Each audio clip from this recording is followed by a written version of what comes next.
Okay. There we go. On. And I think we are good. Let me pull up the agenda. Sorry, everyone. We are not top of our game today, apparently. Okay, approval of agenda. Okay.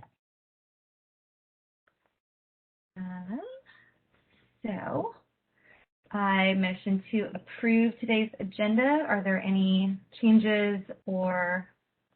Were you able to put the agenda up on the screen so everyone can see it? Yeah, let me see. Okay. Thank you so much. This will be, oops, that is not. Perfect. All right.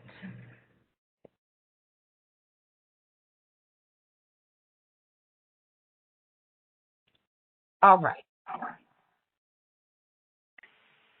Any questions? I second the motion to approve the agenda. Okay. A motion was placed on the floor to approve it. I thought Commissioner Piekara was stating that it was some information that needs to be. That was on the minutes. Sorry, I just had to verify that there were some pieces on the minutes that I had to verify, but I was able to do that. Okay, and a couple of things that I wanted to adjust. If we could, and I think I sent an email in reference to the committee updates, if we can move that to just before our ANC votes and resolutions, if you don't mind, so we can move. Okay, perfect. That works for me. Thank you. Got it, no problem. All right. All right, so a motion has been placed on the floor with the changes. Is there a second? Second. Okay, the motion has been placed on the floor and seconded. All those in favor of approving this agenda with the edits, say aye. Aye. Aye. Objections? All right, the agenda has been approved. Commissioner Piekara, the meeting minutes. Yes, the meeting minutes I sent around to my colleagues. Do you want me to also put those up? Just in case the community wants to see them. Yep, and they are up on our website. Perfect. As well. Oh, nope, I did not put them up yet because we were still pending approval. All right, sorry, 1 second. Not a problem.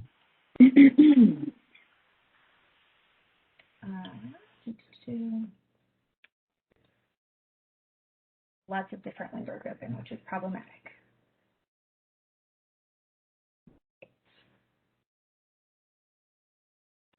Here we go.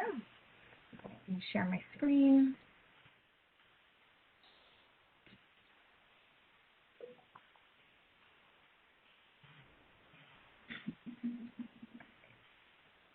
Commissioner Amin says he's on hold trying to call in.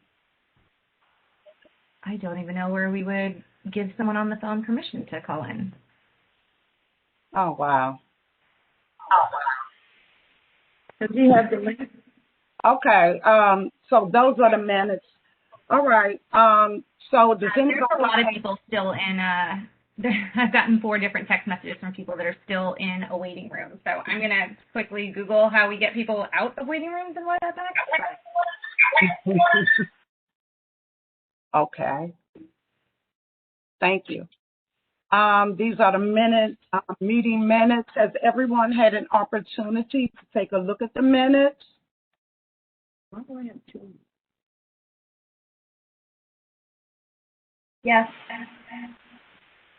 Commissioner Carley, Commissioner Amin, Yes. have you had an opportunity to take a look at the minutes? Yes. Okay. Are there any updates, edits that need to be done to the minutes? Or can they be accepted as they are?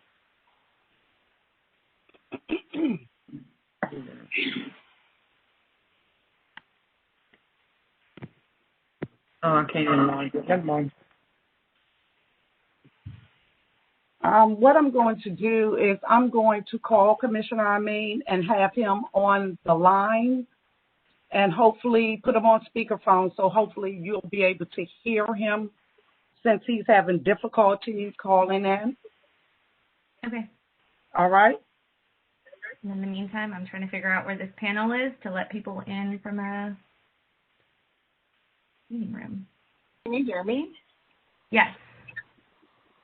So I joined by phone, but I tried to get in on the web, and it says I'm in, like the host has to let me in. Yeah, that's so I don't know who the host is, but they might have like a notification. Here, Colleen. So I just looked it up, and it says tap to open participant list. It's like a person with 3 little lines, and then after there should be people listed under waiting to join, and then you hit admit all. So I've got the participant list in. It says we have 37 people, but it doesn't show me anywhere where people are waiting to join. Maybe it's at the end? Nope. Teresa Perkins is the last person at the end. I've got an option to mute all, unmute all, mute on entry, allow participants to unmute themselves. Oh my goodness, lock meeting. It's not locked. Enable. Okay, Commissioner Amin.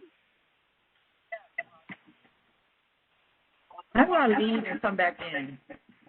Okay, are you able to hear Commissioner Amin? Oh man, this is bad. Are you guys able to hear Commissioner Amin?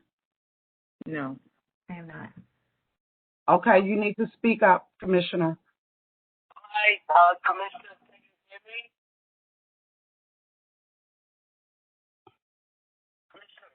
They cannot hear you.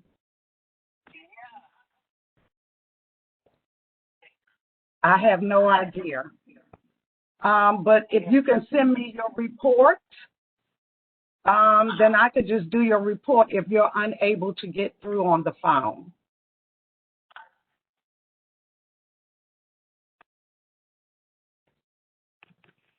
Yeah, you're on hold, but we can't seem to release you to be in the meeting.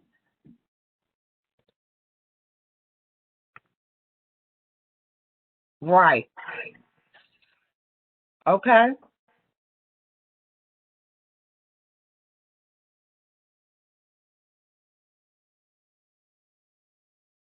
I'm happy to try to look out, come back in, and see if that. Yeah, so they want you to try to go out and come back in again. All right? Thank you. Okay, if he is unable to come on the line, then I'll have him to send me the report, and then I'll have to give his treasurer's report. Is that a problem? No, although do we want to, since there's a couple of things of commission business, do we want to try to move and kind of save that until we're all on? It's up to you. I'm just trying to be considerate of everyone else's time, just in case he's unable to get in, because we have difficulty letting everyone in. Yeah, I think if we move on to, because it sounds like some people are now getting in, if we move on to the presentations, then we can kind of put our community. I've got a lot of text messages from people that are starting to get in. Okay, so if we do that, then we can do our ANC business once Commissioner Amin is able to get in. But for now, let's. Okay, perfect. All right. So thank you so much. So we're going to move on, and we're going to go down to item number C, public safety, and we have PSA 405 and 504 on the line. Good evening. Good evening. You have the floor, sir. I'm Lieutenant Shout from the 4th District. Again, all this information is open source under DC crime cards. For the ANC, which is the part that is in the 4th District, the only incident we had of major note was one robbery that occurred in the 3700 block of 10th Street Northeast. And it actually occurred on the 18th, and an individual delivering food upon coming out of the delivery of food, was robbed of his car keys and his card. It was originally classified as a stolen auto until the officers got on the scene and realized it was actually a robbery that occurred. To the best of my knowledge, I do not believe it was done with force. They didn't use a weapon, to the best of my knowledge.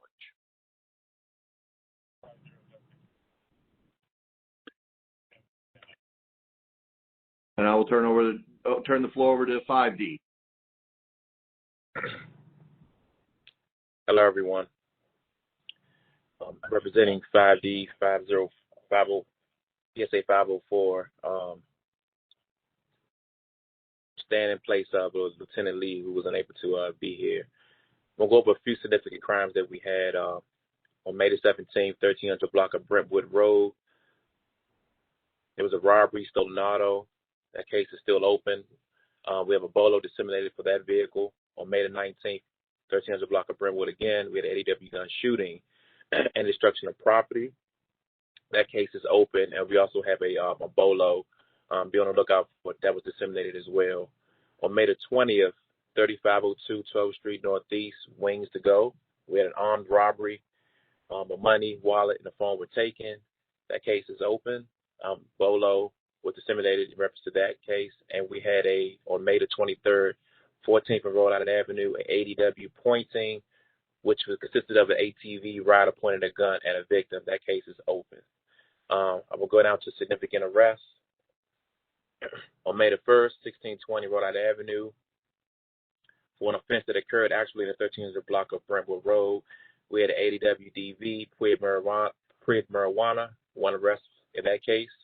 May the 7th, 1300 block of Brentwood Road. We had 2 arrests for Puig marijuana. May the 8th, 1300 block of Brentwood Road. We had another arrest for Puig marijuana. May the 17th, 2900 block of 9th Street for an offense that occurred at 913 Franklin Street for threats and a bench warrant. We made an arrest in that case. Our year-to-date, the crime is down about 27%, but we also expect it to start creeping up due to summer coming. We are giving special attention on all shifts to the 1300 block of Brentwood Road Northeast. We have Motorman J.P. Mercado and our Special Beat 505, which consists of Officer Amaya and Rodriguez, to give special attention in that particular area. Also, Captain Moore wanted to let you guys know he's joining a meeting on tomorrow to discuss the issues in the 1300 block of Brentwood Road. He's just waiting on that Zoom link. We have also given special attention to the 12th Street corridor. We have mountain bike officer Hopper patrolling this stretch. And the 17th Street Northeast between Rhode Island and the speeding, especially during the evening tour duty. Looking at the DDOT, putting residential traffic calming fences on that particular strip. I'm Lieutenant Garvin. That's all I have today. Thank you, Lieutenant Garvin. I'm sorry. Do we have any questions in reference to for MPD in reference to anything that they've stated, or is there any other questions that you would like to ask in reference to activity that's been conducted in your community? Commissioner Piekara. Not so much a question, but just following up on what Lieutenant Garvin said about Captain Moore attending a meeting tomorrow night.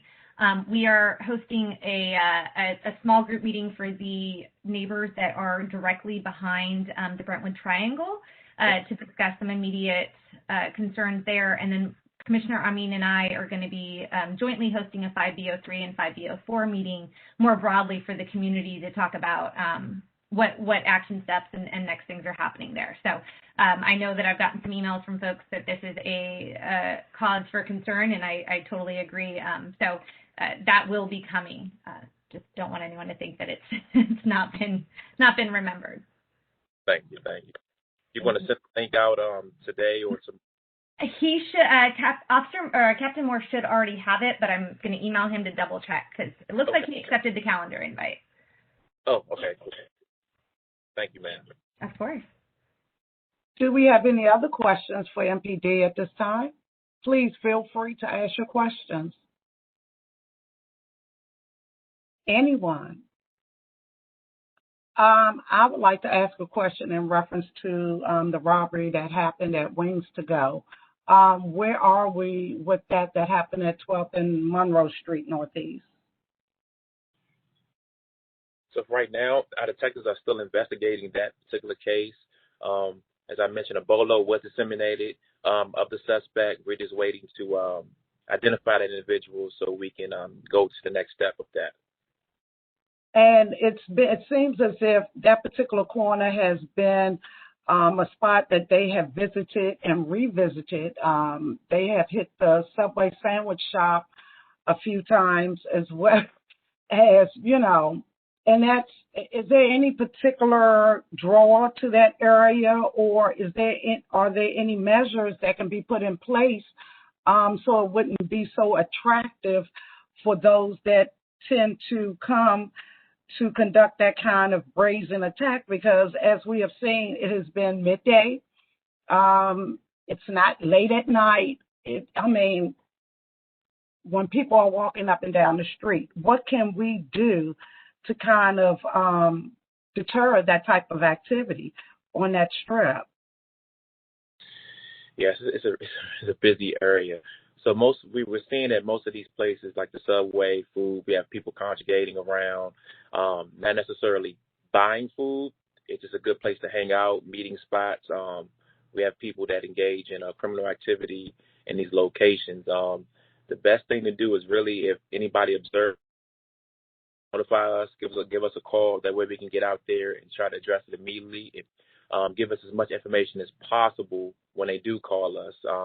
Clothing descriptions, if people appear to be engaged in some type of drug trafficking, if there's a vehicle involved, give us a tag.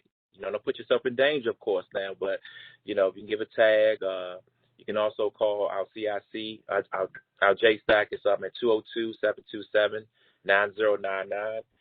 You can give them that information as well. If you want to remain anonymous, you can just give the address, the individuals, what they're doing, and we can address it in real time, because a lot of times we get information too late, and it's more of a reactive situation than more so of a proactive situation.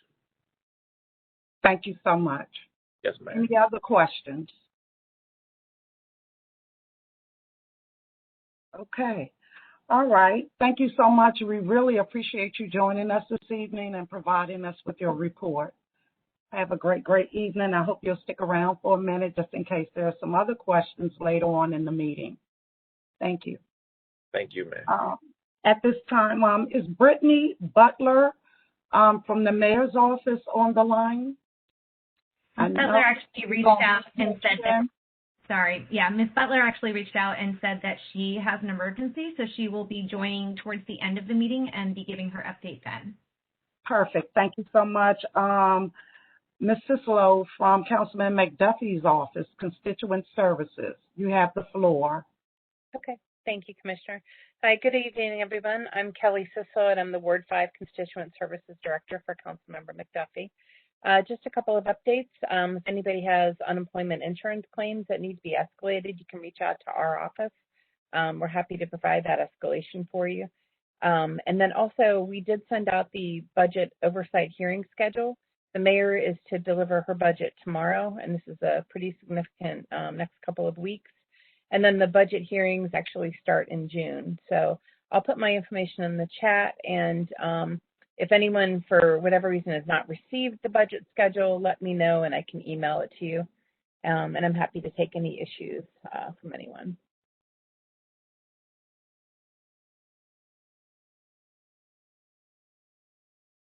Is there a chat started? There's a chat, but I don't see any comments in it. Okay, I'm trying to find the chat. I know, this whole thing. And everyone should have the permissions to be able to chat with everyone else, if that's not the case. Oh, I see it. Yeah. Okay. Yeah, thank you. Whoever's, yeah, thank you, Jamar. Appreciate it. Okay. Yeah. Sometimes everything runs together at the end of the day. I was looking right at it and didn't see it. Yeah. We'll explain this on WebEx again, because WebEx is very much. It has its own personality. All right. So does anybody have any questions? If you're unable to unmute yourself, please put your questions in the chat for Ms. Cicelo so she can answer any questions that you may have. Mm-hmm. Actually, it looks like we do have, Kate has a non-budget question. Okay, Ms. Kate. Kate, would you like to unmute yourself or? Sure, I'm happy to, thanks. I'm wondering specifically like what Councilman McDuffie's office is planning to do to make Ward 5 specifically and the city as a whole safer for pedestrians and cyclists. There's been like a lot of chatter about Vision Zero, but I haven't seen a lot of like concrete actions, which isn't to say they're not happening, but only that I'm not aware of them. Thanks. Yeah, and actually it was a Thursday before last, the council member had met with the DDOT director out at Michigan and 14th, and we walked the area, and we have an email thread with Commissioner Higgins, Commissioner Costello, and the ANC 5A03 Commissioner Lucio as well, with a set of action items and next steps that DDOT's going to do to make that area safer. Thanks, that's helpful. And what's the best way to access that, or is that public at this point? No, I can just connect you with Kelly from DDOT, so I'm happy to do that. Can you put your email address in the chat? Sure, I'm happy to send you an email about it. I'm also wondering, like, that intersection is definitely an issue, but I don't think that we're going to be able to really change anything by going one intersection at a time. Like, I was hoping that there would be more thought into like some systems level interventions and changes that could be made to increase like all of our safety everywhere as opposed to like just targeting specific areas.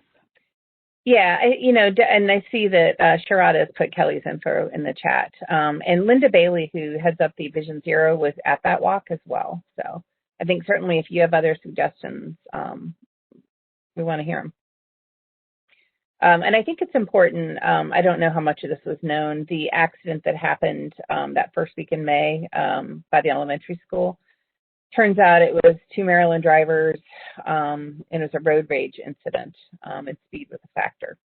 So, yeah.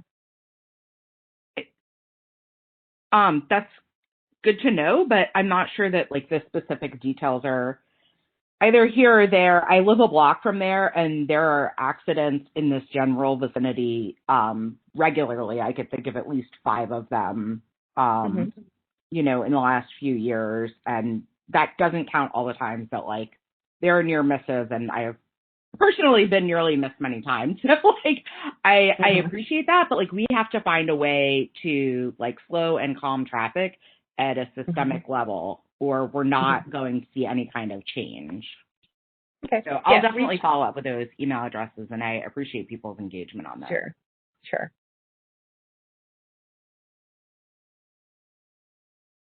Any other questions? Please feel free, unmute yourself. This is the time to ask those questions of the councilman's office.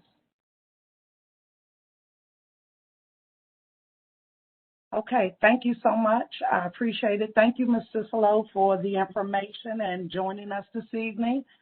I hope you stick around as well. There may be some additional questions as we move through our agenda. Sure. At this time, I'm going to turn the meeting over to our host commissioner for our presenters for this evening. So you have the floor.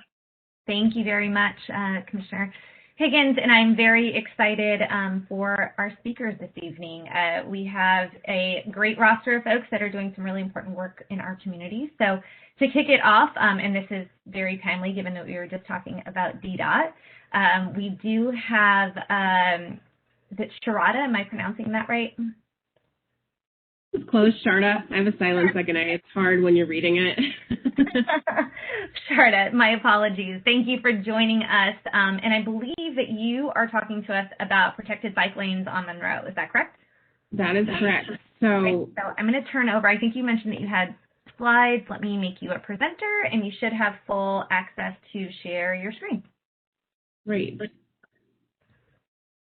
So here on my slides. I'm going to be talking to you about Monroe Street. DDOT has just issued an NOI on this. So I will drop the link to the NOI in the chat when I'm done speaking. And I'm just going to share with you a little bit of information about the project so that you're able to learn about it and respond to the NOI or not respond to the NOI as you wish.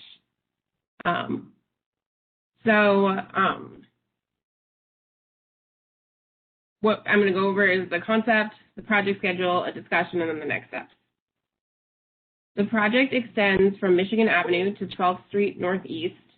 The green section on the left is a design that is one design, and then it switches to another design when it switches to the red section after 8th Street Northeast. So west of Monroe Street, right now there's two-way travel. There's unprotected bike lanes, a parking lane on the north side, and a Puto lane, a pickup drop-off zone on the south side. In the proposed design, there will be a two-way cycle track on the north side of the street between Michigan Avenue and 8th Street. And in the recent past, I've received questions about the width of the cycle track as it nears Michigan Avenue. This is in 30% design, which is the information that is attached to the NOI. So if you want to go over it in great detail, you're welcome to do so. It does not narrow at Michigan. There is a bus. Okay. I'm not hearing any. I'm hearing questions, but I can't hear what. I think it's just a non-mute. Yeah, I'm going to try to mute here. There we go. All good. So as you can see, there is a little bit of parking loss on Monroe between Michigan and 7th Street due to the bus stop right there. But because of the flexibility with the pickup drop-off zone, the Puto zone on the south side of the street, and requests from businesses on the north side of the street, it's definitely possible that we would be flipping it and the parking allotment would remain the same. Okay. I also wanted to show you this section right here. This is 7th Street to the left. That's where that match line is. And then there's a turn pocket turning left onto 7th Street. I know right now there's no turn there, so this would add that location. Okay, the next section is the section that you're probably interested in 2B. East of 8th Street Northeast, there's currently two-way travel, unprotected bike lanes, and parking lanes. East of 10th, the design would be a proposed design for bike lanes on either side of the street that are protected with one lane of parking typically, but there are some locations where there are two. So the section that I'm showing you right here is right by the Metro. I don't know if you can see my mouse. On 10th Street, there is still parking in most of this section. And you can see the protected lanes on the outside of the parking lane. And then as we moved on to 11th Street, to 11th to 12th, the parking is preserved on the south side of the street, and there is some parking loss on the north side of the street due to the driveways. And the turning radius is out of the driveways. So I'm continuing to collect feedback. We've issued our notice of intent, which will close on August 4th, and it's available on the DDOT wiki page. I will drop the link into the chat when I'm done speaking. We hope to complete final design at that point, after that point, and go for installation in fall of 2021. So I am going, I'm going to stop presenting somehow. And then open for questions. Just a quick basic one. Can you explain notice of intent just a little bit? Is there opportunities for the public to weigh in and support, or is it just noticing that this is happening? Yeah, so anytime DDOT reprograms curbside, there's an opportunity for the public to comment on it. Typically, we'll also engage in meetings ahead of that notice of intent, but specifically the notice of intent goes to the ANC, and the public is welcome to email. I posted the website so you can see all of them, but any emails that I receive will be considered as we go forward. And then, yeah, I will drop my email in the chat too so that you can email me directly. Hi, this is Steven. Can you hear me? Yes. Yeah. I didn't have a question. I just wanted to say that, I think this is a great idea because I think the new bike lanes on Irving that go across there are wonderful, like connections from, the Brookland, Woodridge, like Michigan Park neighborhoods over here to, to the Columbia Heights, like an east-west connector, but getting to the Irving Street bike lanes is dangerous at best. And so I think, more that can be done there, I think is great and would also bring more business to the stores that are up there as well. So, yeah, just want to make that comment. Awesome. Thank you. We just got a clapping hands from Bree. Thanks, Bree. Yeah, I think that one of the things that we're thinking about is building out the network. A bike lane is just a bike lane until it's connected to other bike lanes. And so when we're considering projects and considering what to build, we're considering the connections to other places within the district.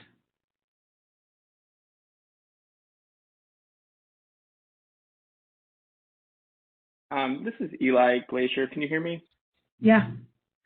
I just have a question. I think this is really wonderful. I sort of echo everything that Stephen said. I guess my question is, can you talk a little bit more about the transition between the two-way separated bike lane and the one-way separated bike lanes and why that decision was made and how that is engineered? And because, I think there's a big conflict potentially, and you hear more about the decision making to that. Yeah, totally. I'm going to share the intersection. Can you see this cross section? Has it? There we go. I don't think we can see your screen just yet, or at least not on my end. It's a PDF, so maybe it's just moody. Yeah, it might be taking a second to load because we can see kind of the controls, but just a gray box.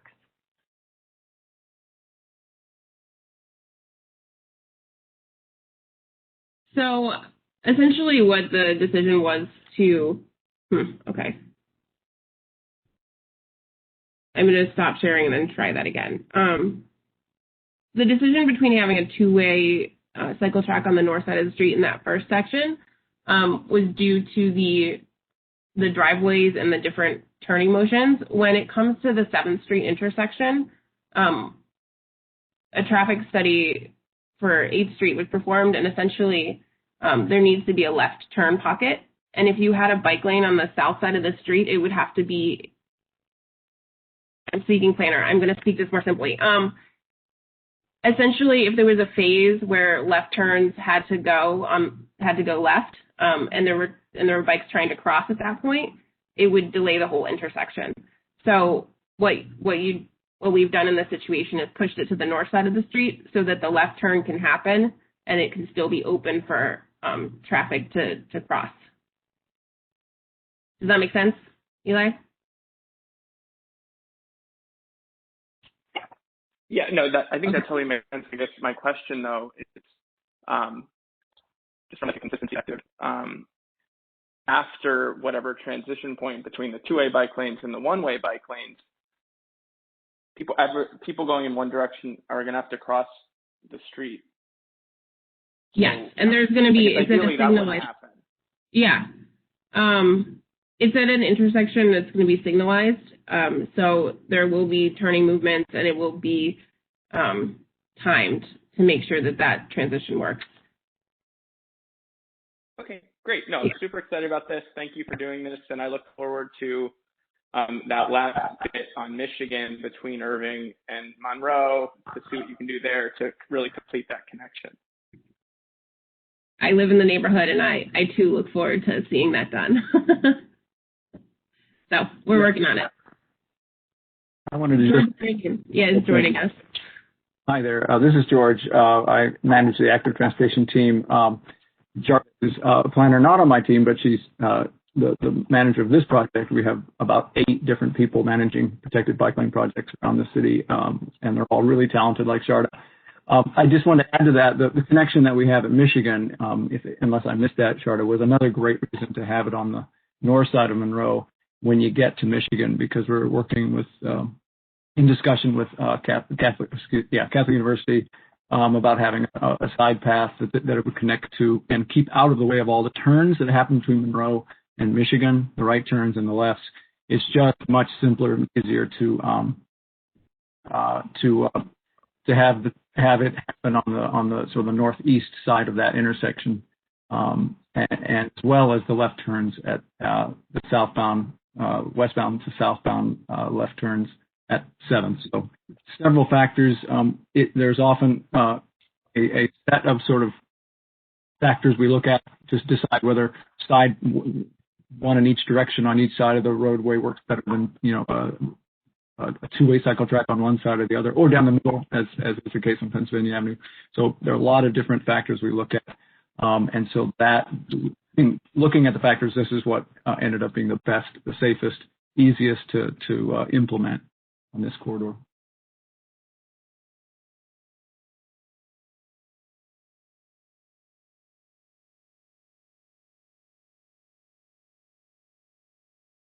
Great. So I dropped my email in the chat. So if you have any questions, feel free to email me about the project. If you want to email support, if you want to ask questions, please feel free to do so. And then the NOI period is open until August 4th if the ANC chooses to respond to it or not respond to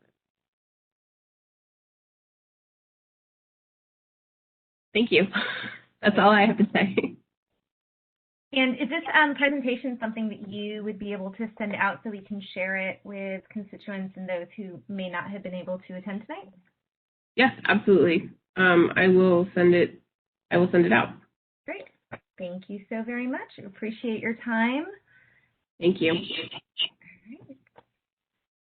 All right, moving along, we now have the infamous Zachary Parker, who is the go-to for all things Ward 5 education. And so he is here tonight to talk about a new initiative that he has launched with some other folks in the community, including my husband. But it sounds like they are doing some really cool work. So, Mr. Parker, I will make you a presenter, and the floor is all yours. And you should be able to unmute. Thank you. And greetings, ANC 5B. I am thrilled to be with you. I am going to try to share my screen. In the meantime, I will give a brief introduction. I am Zachary Parker. I have the privilege of representing Ward 5 on the State Board of Education. I also serve as its president for this year. For those that are unfamiliar, the State Board of Education is DC's only duly educational body. We oversee policies related to graduation, attendance, our school accountability system, our school report card, and the like. And I am here to share briefly about some of the work that's happening in the ward, but especially delving deeply on a new initiative entitled the Ward 5 Education Collaborative. I am trying to share my screen. There we go. You can see my screen. Okay, great. Because you are starting to share, so we are on the right path. Awesome. Can you see it now? Not just yet. Just as Zachary is starting to share content. Sharing your screen. What about now? Can you see my screen? I can. No, it's just a black screen thing that you were starting to share. Yeah. Okay. If you give me 5 seconds, sorry about this. I'm going to stop sharing. I'm going to try it again. And again, this is not you. This is WebEx. All good. All good. So I take it this happens regularly? Yes. Yes, it does. Even with those of us that have to use it for all of our meetings. Can you see my screen now? It's still showing that you are trying to share content, but it's not working. So I don't know whether it's just taking a long time to load it, or if you want to start talking about it, and email me the slides. I can try to pull them up on my end and share screen whenever they get this way. Let's see if that has better luck. Apologies. Yeah. Let me stop sharing, and I will give brief updates while I try to multitask and email this. But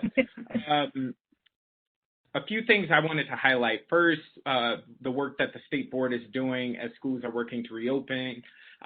We are doing and joining our colleagues at the Teachers Union, but also DC Public Schools, as well as various charters throughout the city to do health walkthroughs. There was one that I was highlighting that was conducted recently at McKinley Tech, where Chancellor Farabee, newly appointed President Lyons of the Teachers Union, and other community members came together to do a walkthrough to see the work that is being done when they return to school. And we all left reflecting on how what we saw there at McKinley was in fact a model throughout the city, but also the country. And so that is one of the things that I wanted to highlight for you, as well as we recently conducted a survey of school principals, and I wanted to highlight some of the responses in terms of how they would hope that we would be able to spend federal funding that we are receiving. Two of the main areas that they would highlight, and Commissioner Piekara, I just sent it to you, so you should see it. Please let me know if you do not receive it. Two of the things that our principals highlighted was that they are in need continuously of tech support and technology for students, even as students are working to come back online. They also are in need of mental health supports and resources. And so that is one of the things that I've been pushing this budget cycle, is to just ensure that we have mental health supports in all of our schools. There is a request currently that each school would have at least one mental health technician that would be on hand to support staff and students. Another thing I would highlight in the Ward Education Equity Committee. For those that may not be familiar, the Ward 5 Education Equity Committee was started in 2019 by a group of parents and myself. It follows in the footsteps of the Ward 5 Education Council that has been in existence for many years, but has not been operational since about 2016 or 17. The Ward 5 Education Equity Committee meets every third Tuesday of the month. That is an area where parents and advocates can come to talk about all things education and advocacy, and we encourage you to join us. And so if you are interested in receiving the virtual information for those meetings, please reach out to contact@ward5eec.org. Are you sharing the screen? I am. Can you see? Can anyone see? I can see. Okay. Great. Thank you for that. And you'll see the address on at the bottom of the slide. I will be sure to share these slides, but I would encourage neighbors, if you want to join and be with parents, educators, and neighbors interested in education, join the Ward 5 Education Equity Committee that meets monthly on Tuesdays at 7 p.m. That group is chaired by Loretta Thompson, an Ivy City parent, and vice chaired by Robert Henderson, a Fort Lincoln parent. Next slide, please. Did it change on your end? I am not. It just changed. I also want to highlight the vaccine outreach events that I've hosted throughout the ward. In the month of May, I hosted 3, and so you'll see on this slide the vaccine outreach by the numbers. In 1 month, we conducted 3 outreach events. We had 3 commissioners come out over the course of those 3 events, including ANC 5B's very own Commissioner Higgins. So thank you very much for joining us. We reached 4 neighborhoods, including Trinidad, Edgewood, Fort Totten, and North Michigan Park. And we targeted those neighborhoods because they had some of the highest transmission rates in the ward and across the city. Many people do not know this, or it is often not recognized, but Ward 5 actually has the highest COVID-19 positivity rate in the city. I will repeat that. Ward 5 has the highest COVID-19 positivity rate in the city and has the second highest death rate, followed by Ward 8. And so this should be a concern for all of us. We had 5 official partners. We had 23 neighbors to actually register for the vaccine through the portal. You will recall that there was a switch from the registration portal to the walk-up vaccine sites. During our first outreach event in Trinidad, we actually were signing people up on the portal. That first event, we had 23 people sign up. We had 66 neighbors come out, 117 total, 777 folk view our registration page, and over 3,000 neighbors that were reached. So again, thank you for those of you in the audience that joined us. Thank you again to the commissioners that joined us and supported. We will let you know about future efforts, but this should be a top priority for all of us in Ward 5, given its impact on our ward. And next slide. What I really want to emphasize is the Ward 5 Education Collaborative. And so, as you'll see that is highlighted here, the Ward 5 Education Collaborative is a new organization and initiative that I am working on with a dynamic group of neighbors, including my predecessor, Mark Jones. And the simple idea here is that we are working to stand up this organization, or actually we have stood up this organization that will help collect and fundraise from neighbors and businesses in order to support our local schools financially. We know that while DC schools are funded generously, some of our schools have greater needs, and we need to meet them financially. And so you'll see on the slide our founding members. It is my understanding that some of them are in the audience, and so if it is okay, I would love, in the order that you may see your name, if you could just quickly introduce yourself and maybe say a few words, emphasis on a few, of why you're excited and inspired by this group initiative. And then for those in the audience, I'm going to share a little bit more of what we're trying to do. I cannot see who's on. Let's see. And everyone should have permission to unmute themselves, so feel free to do that. So I'll jump in while we're figuring this out. So my name is Evan Piekara, and thrilled to be a part of this initiative, and really just pleased to support the community any way I can, and really fight for educational equity for our teachers and students. Hi, Michael Brenninger, 5E01 Edgewood, also ANC Commissioner, and was really excited to have this opportunity to be a part of this project. I'm a firm believer that education really is the linchpin to unlock a lot of social and economic issues. So very happy to be a part of this. Thank you. I think we might have had Leah and Bree, I think were on earlier, had difficulty coming in. They may be on now.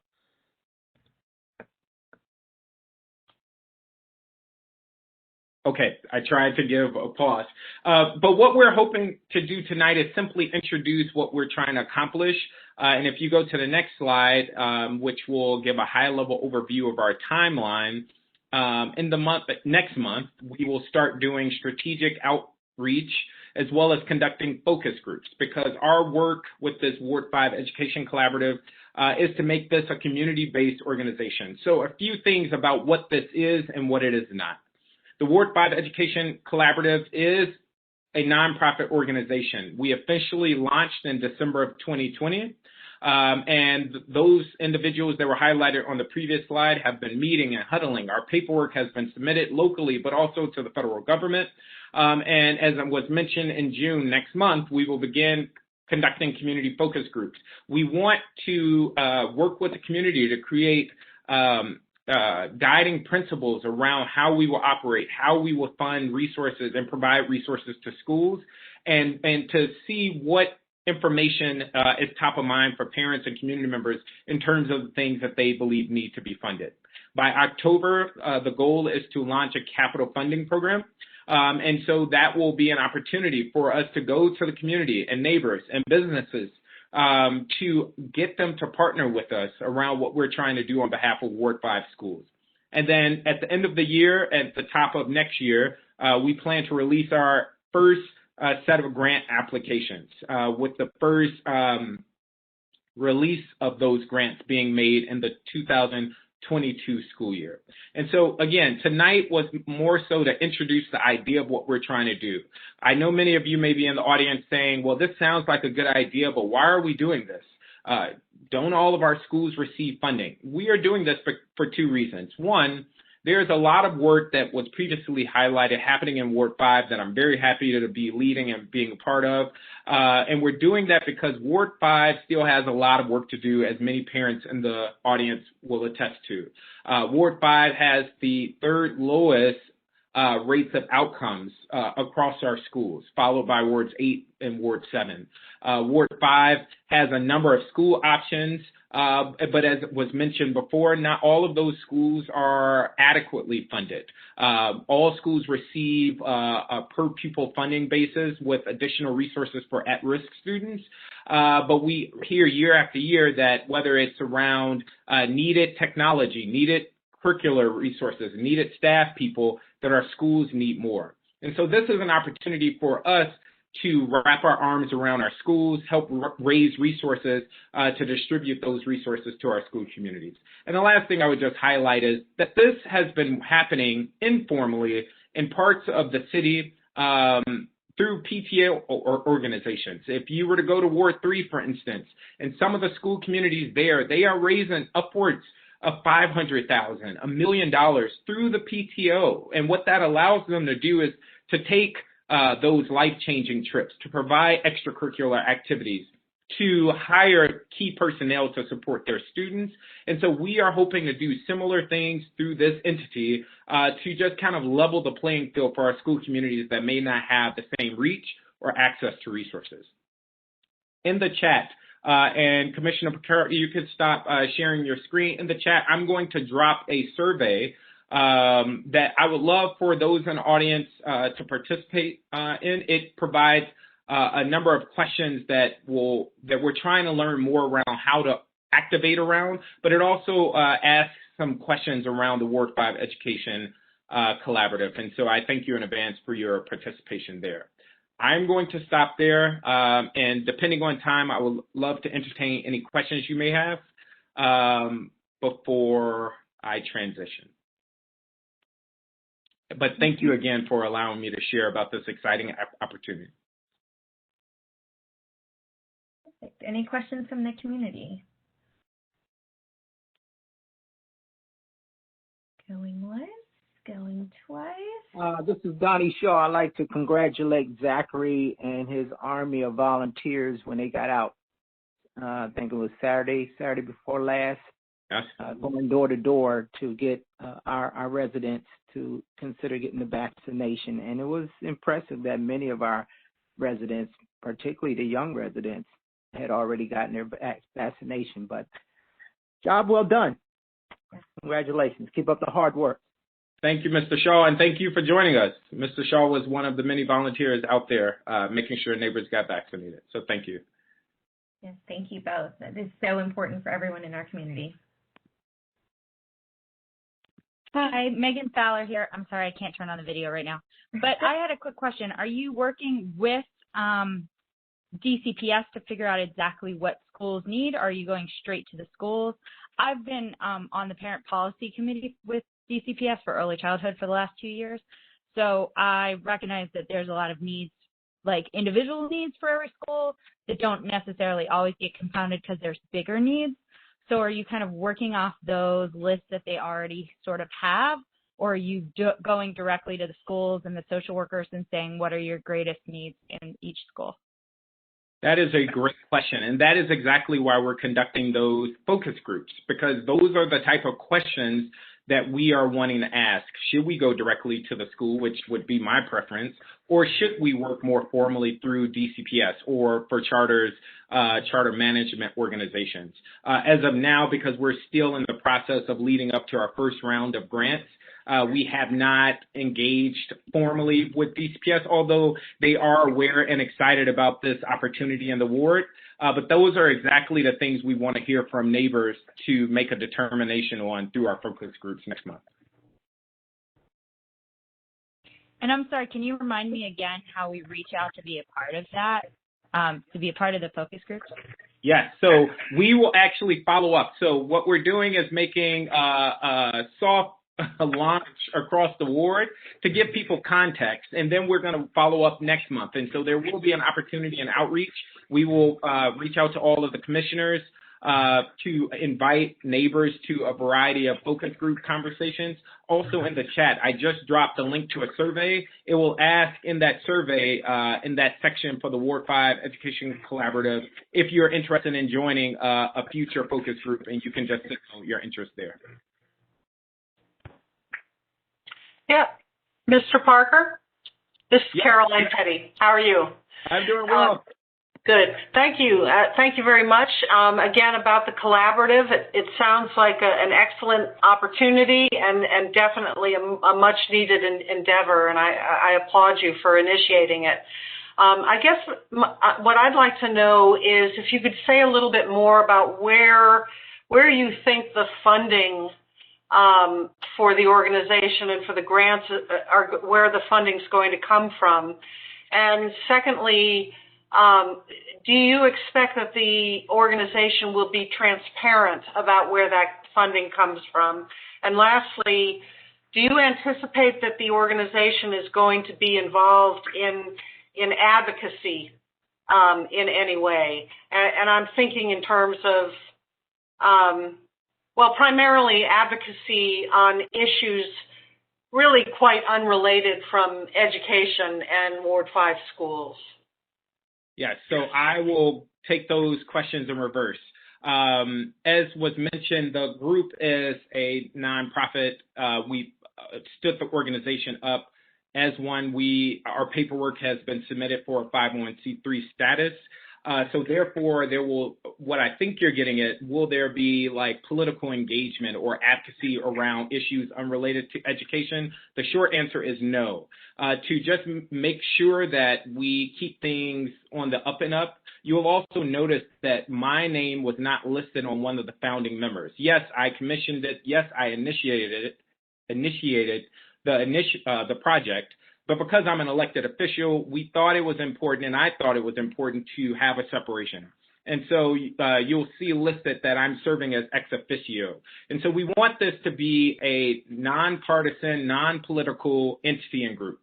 For your second or first question, where we expect to receive funding, we are expecting a range of sources, primarily through neighbor donations, but also, as many of you know, that when certain organizations come into our neighborhoods, there is a legal expectation that they are contributing to the neighborhood, and commissioners know that better than I do.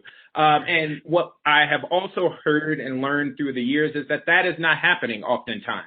So developers, other organizations are coming into our communities. Sometimes they are honoring the code of the law to say they are going to give back. Other times they are not. We are hoping that with an entity where this could be a community-based resource, that would be an opportunity for engagement there. We also plan to reach out to local businesses, small businesses, but we really want this to be a community resource.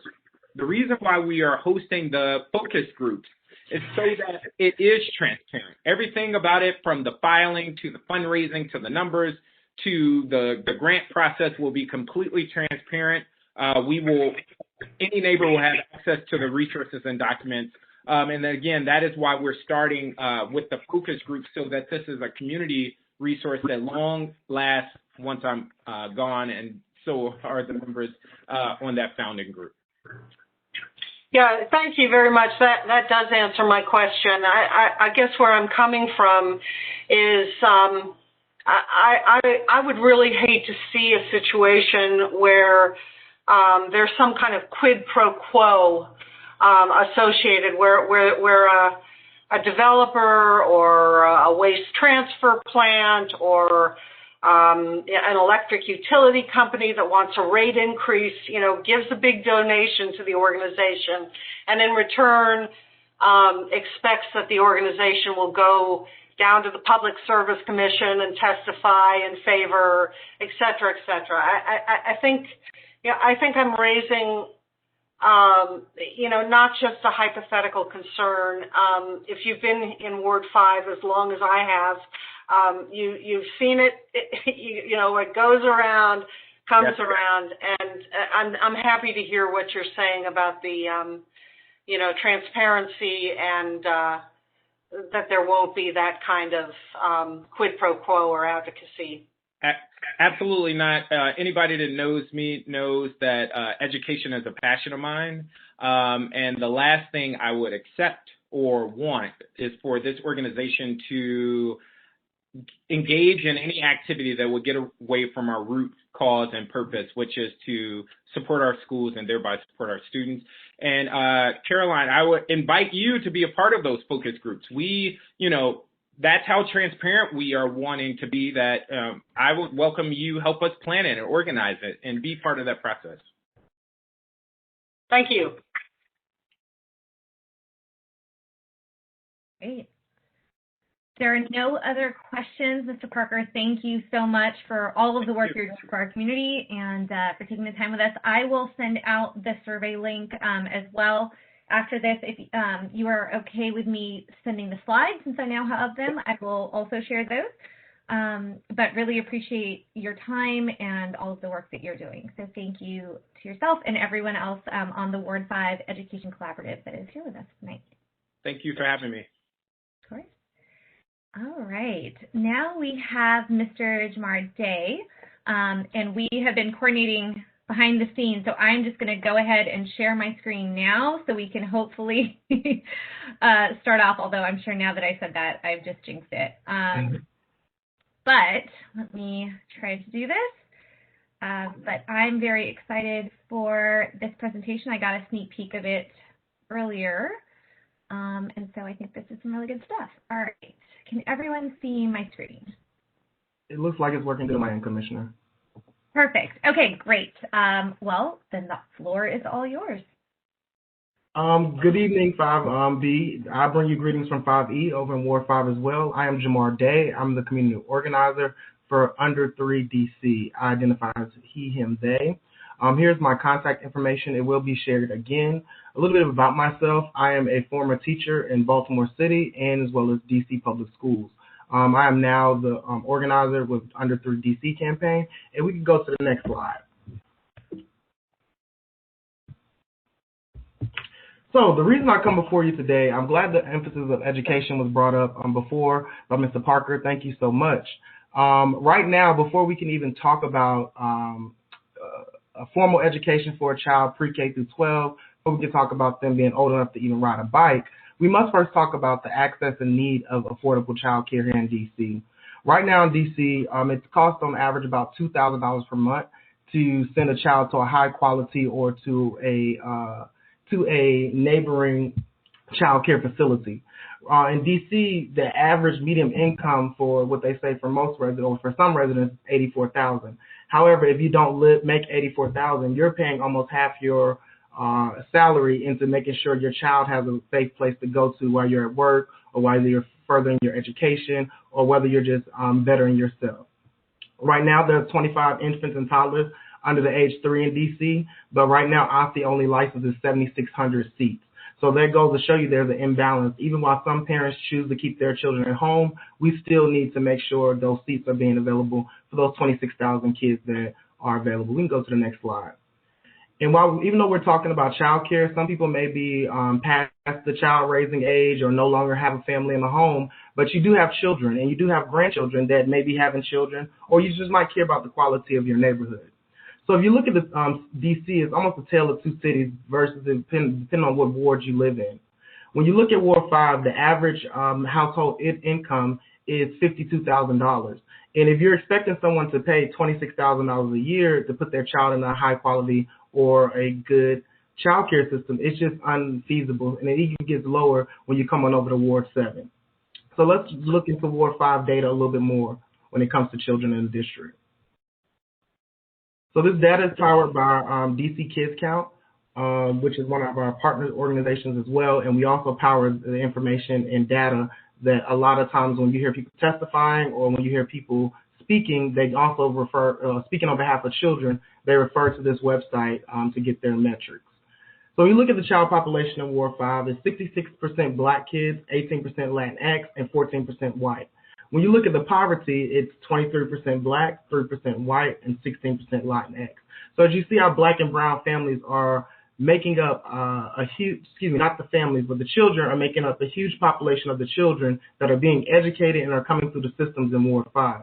However, they're also facing the higher numbers of poverty versus their counterparts. And once again, if we look at Ward 5's population of children under 3, you have 3607 children. However, there are only 1227 slots available by OSSI. So if every child in the district wanted to get a good head start in life and possibly attend a high quality child care services, they wouldn't even have that opportunity if every family wanted to take that up. We can go to the next slide.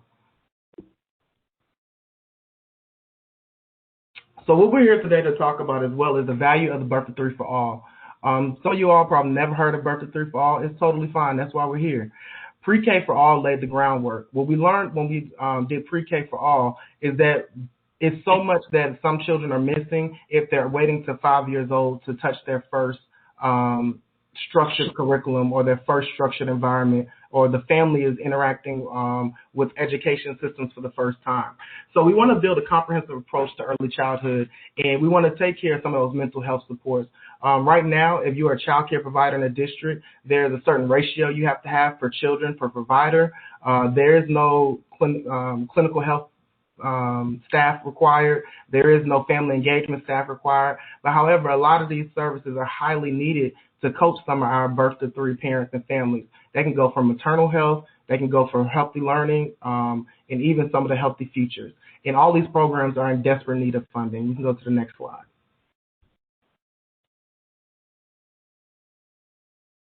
So when we look at the law that we're actually trying to get funded, like I said, it was passed unanimously by the council in 2018. This law will actually help pay teachers equitably. So teachers right now that are taking care of your 1 to 3-year-old are not getting paid the same as a K through 12 or pre-K educator. So it's very hard to find quality teachers or teachers that are not just teaching from the heart and actually can support their family as well. Right now, a lot of people in our district are paying more than 10% of their income. With this law, it would allow them to make sure that no one is paying more than 10% of their income based on their income. So pretty much it's time to invest in children. And if you look at the programs that it would actually expand, healthy visiting, which makes sure it brings someone in the home after a child is born, healthy steps, which helps bring about changes as a child is growing so the family can know. You have a lot of first-time mothers, a lot of first-time families raising children, and some of them might need some assistance, and we want to be able to provide that here in the district. In lactation, evidence has shown that lactation and breastfeeding has definitely had better outcomes for children and mothers. So we want to make sure that program is expanded so every family that wants to take part of that can take part of that program.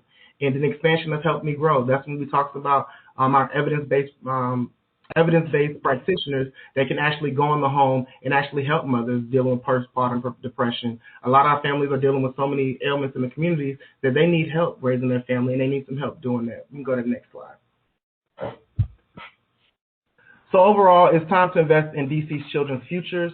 We have a lot of things we're coming up on the chopping board for budgeting, but however, education and early childhood needs to be one of our major focuses. We can go to the next slide. So we can go to the next slide as well. I'll fast forward through this. When you look at under 3, we're a coalition of different groups of child care providers, anywhere from home-based providers to top-tier providers and a lot of big-name providers in the district. We're big on racial justice, so we're making sure that a lot of the structural racism that is in our city is being dismantled.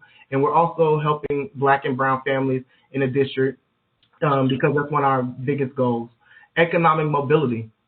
When we talk about Chocolate City and the raising of Black and brown families, we want to make sure Black and brown families have the true means to move forward in this city, and so they're not being left out. True diversity. We have a lot of different communities on boards, including our Amharic community, as well as our Spanish-speaking associations that deal with child care providers. Real ownership. We want to help our child care providers get fully licensed, high quality, and even become business owners and own the homes or own the buildings that their business belongs in. Structural equity and leveraging strengths. We make sure we bring our members to the table. We bring those community and elected officials to the table so that they can hear what our members have to say. Because when you think about it, a lot of these child care providers are the true pillars of our community. You can go to the next slide. So we can skip over this and go to the next slide, but our agenda is health and development, making sure that the health of the children in DC and their future is bright.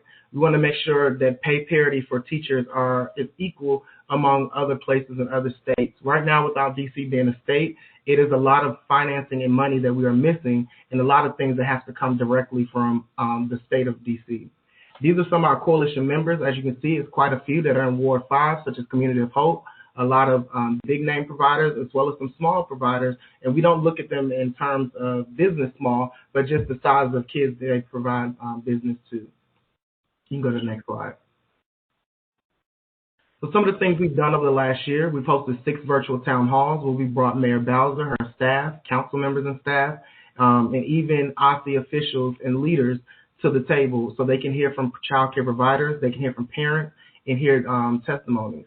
We've done research and had over 1,500 residents sign on, 85 providers and 35 organizations join our coalition. Right now we have 50 plus members and we've earned 26 placements in local and national media. You can go to the next slide. These are just some of our 2020 wins. We were able to get $5 million restored in the FY20 budget and $1.4 million restored in FY21. Some of these things like Healthy Futures and CSFA, you might not know what they mean, but those are programs that we help make sure the funding. We make sure no existing cuts were made to existing birth to 3 programs. You can go to the next slide. Keep going. Next slide. Yeah, absolutely. So 60 million and no cuts are the big numbers that we want to go for. So I just kind of breezed through them, but those are our big picture asks that we're asking Mayor Bowser and the council to allocate. Because with that being the case, these are different programs and level of funding that we need to make sure that every family in DC has the leg up. So no matter, you know, how much your mom and dad makes or how much your family wealth is, you will have access to the first 3 to 5 years to these different programs. You can go to the next slide.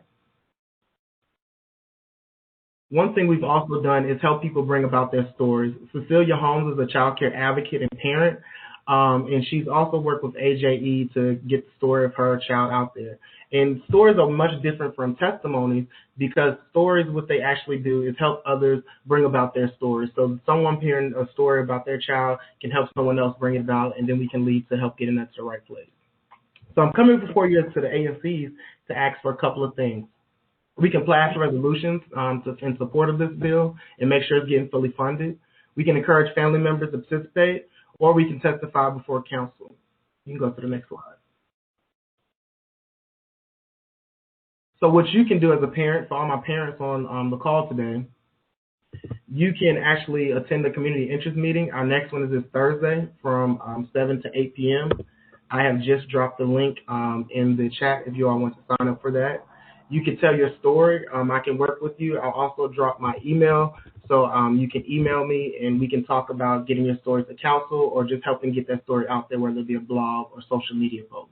We also have a video campaign where we're also asking people to record videos and then also testify before council. So I know there's a lot of information. I know I kind of had to breeze through it because we're such short on time.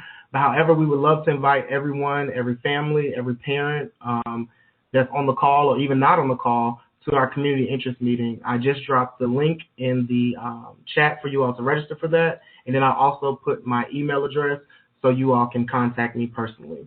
Thank you, Commissioner, and thank you, ANC 5.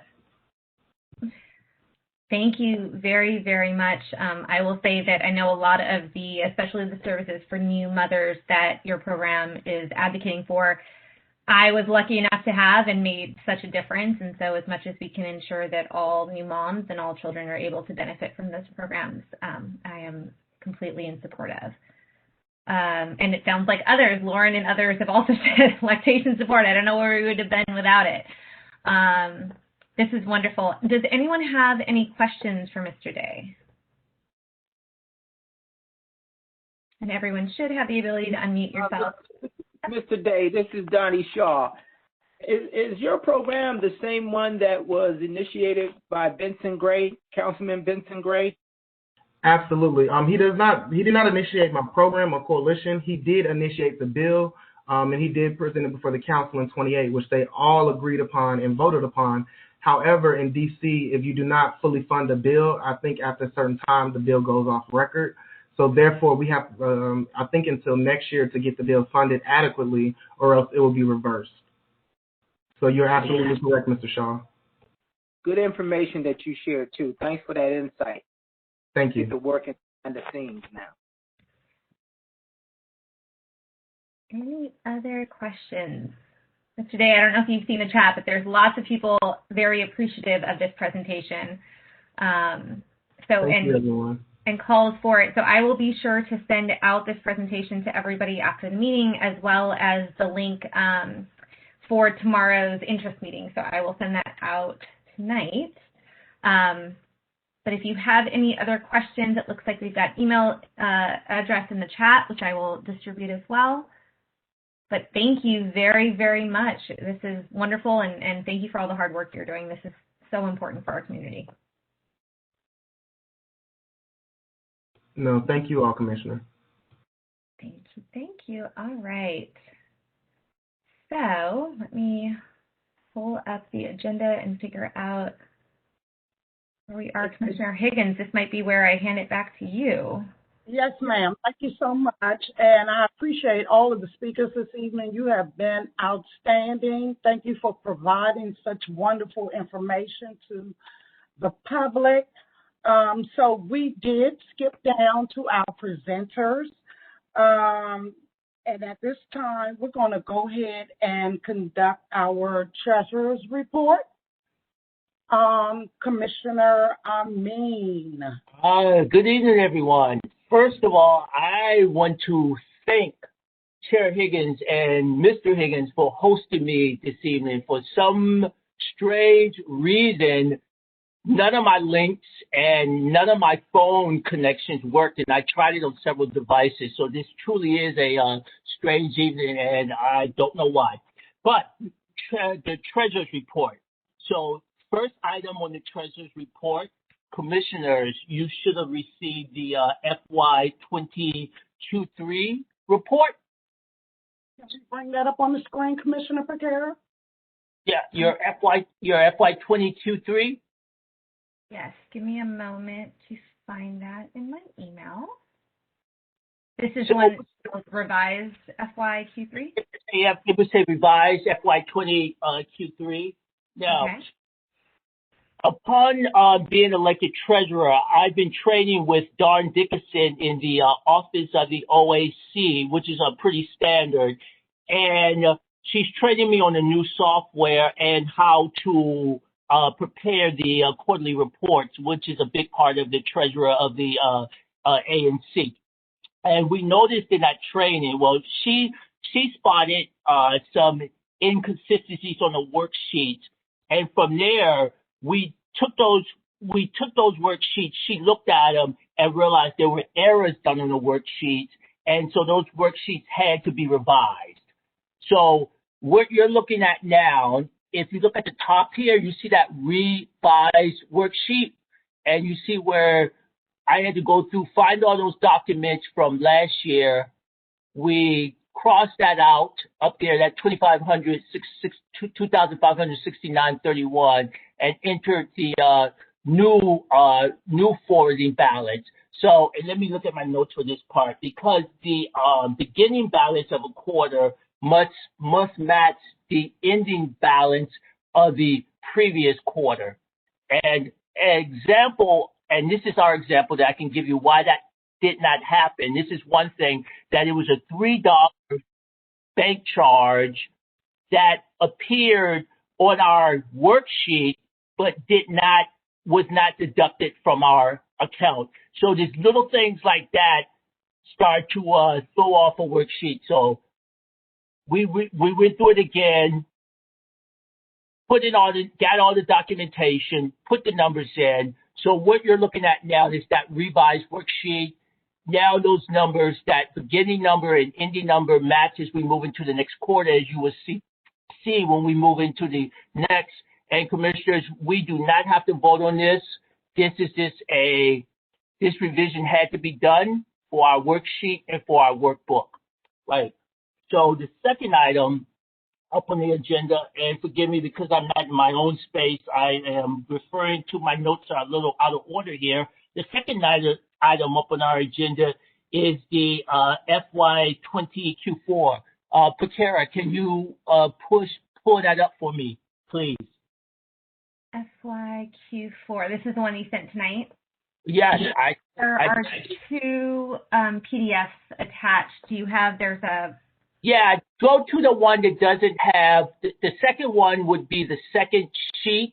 So if we go to the one that doesn't have two PDF on it, that should be the one that we need to look at. Can you see that? Yep, I can. Let me pull it Yeah, up. I think that's the right one. If not, we just have to go back. But it's yes, it's right. it. Okay. So if you notice here, our forwarding balance or our starting balance is the same as the ending balance on the other sheet. I'm sure that the public may not be looking at that, but commissioners, we pay close attention to that. And here, basically, our disbursements, which are our normal, expenditures for the month, direct office costs, which would be rent, communication, which would be cell phones and promoting other activities, office supplies. That's what we spend money on in this quarter right here. Now, I don't have this in front of me now, but we can have it at CAL, and we have supporting documents to show that all of the, to match all of our expenditures. So that means that, for our cell phone bill, for our, rent invoices, stuff like that. So in order to do these calculations, you would have to have the invoice and the check and show that all of that goes into a folder. And it's a pretty large folder. It's probably over 20 some items in there. So it's a little bit more difficult. And commissioners, I can get that to you as soon as possible. Right. So the next thing is the next item on our agenda. Oh, we need to vote on this FY20 Q4. So can I interrupt for 1 second, Commissioner Higgins, because this is going to affect. So real quick, I wanted to talk about the Sprint phone.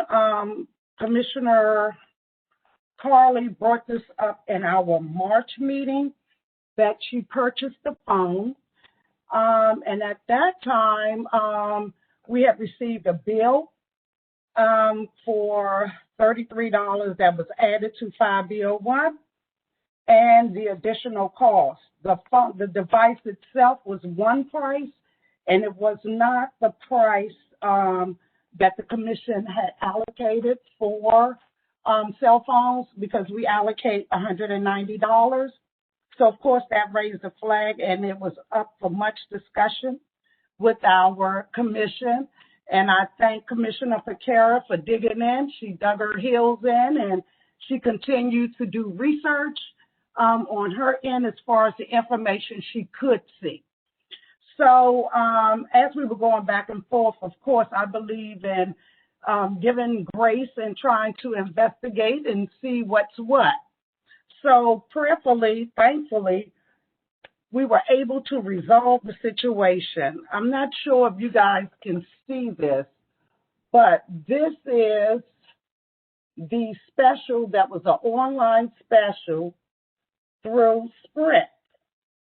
And with that information also stated, and I was trying to have a meeting yesterday evening because I finally was able to talk to someone. And with this line, what it wasn't supposed to charge ANC 5B with the 2-year contract. The phone was supposed to be free. Upon further investigation, that didn't happen. We have been charged twice for $33 outside of the normal amount that we pay, and that was very concerning for the ANC, ANC 5B. So at this time, we had decided that we would speak with Commissioner Carley in reference to the phone with three options.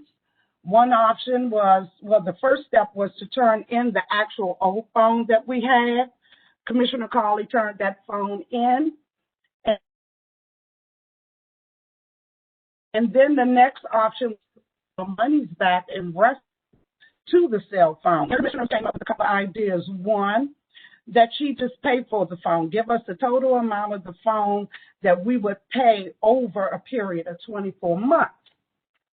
And also move forward from there. So two things took place. Commissioner Carley did return the phone. Commissioner Carley did also provide me, and I hope everyone can see this, she did provide me with a check for the full amount of the cell phone.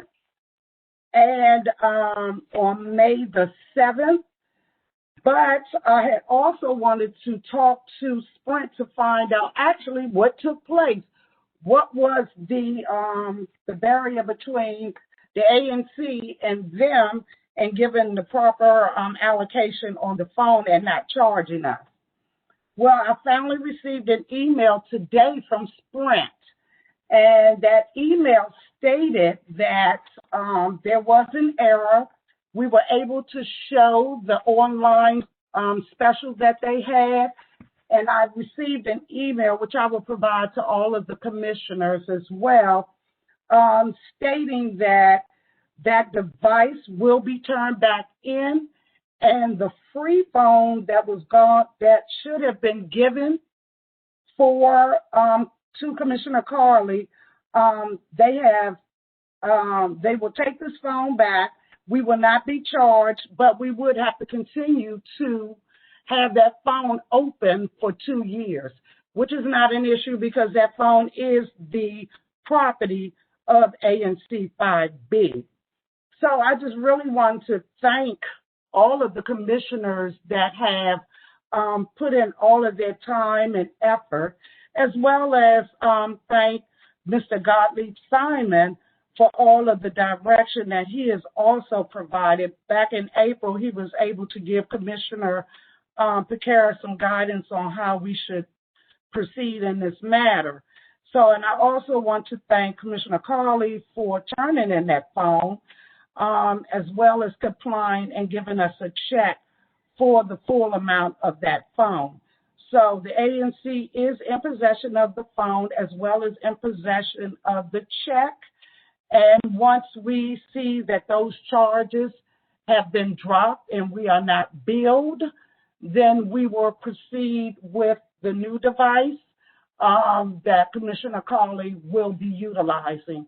But we have all pieces of information and equipment in the hands of ANC 5B.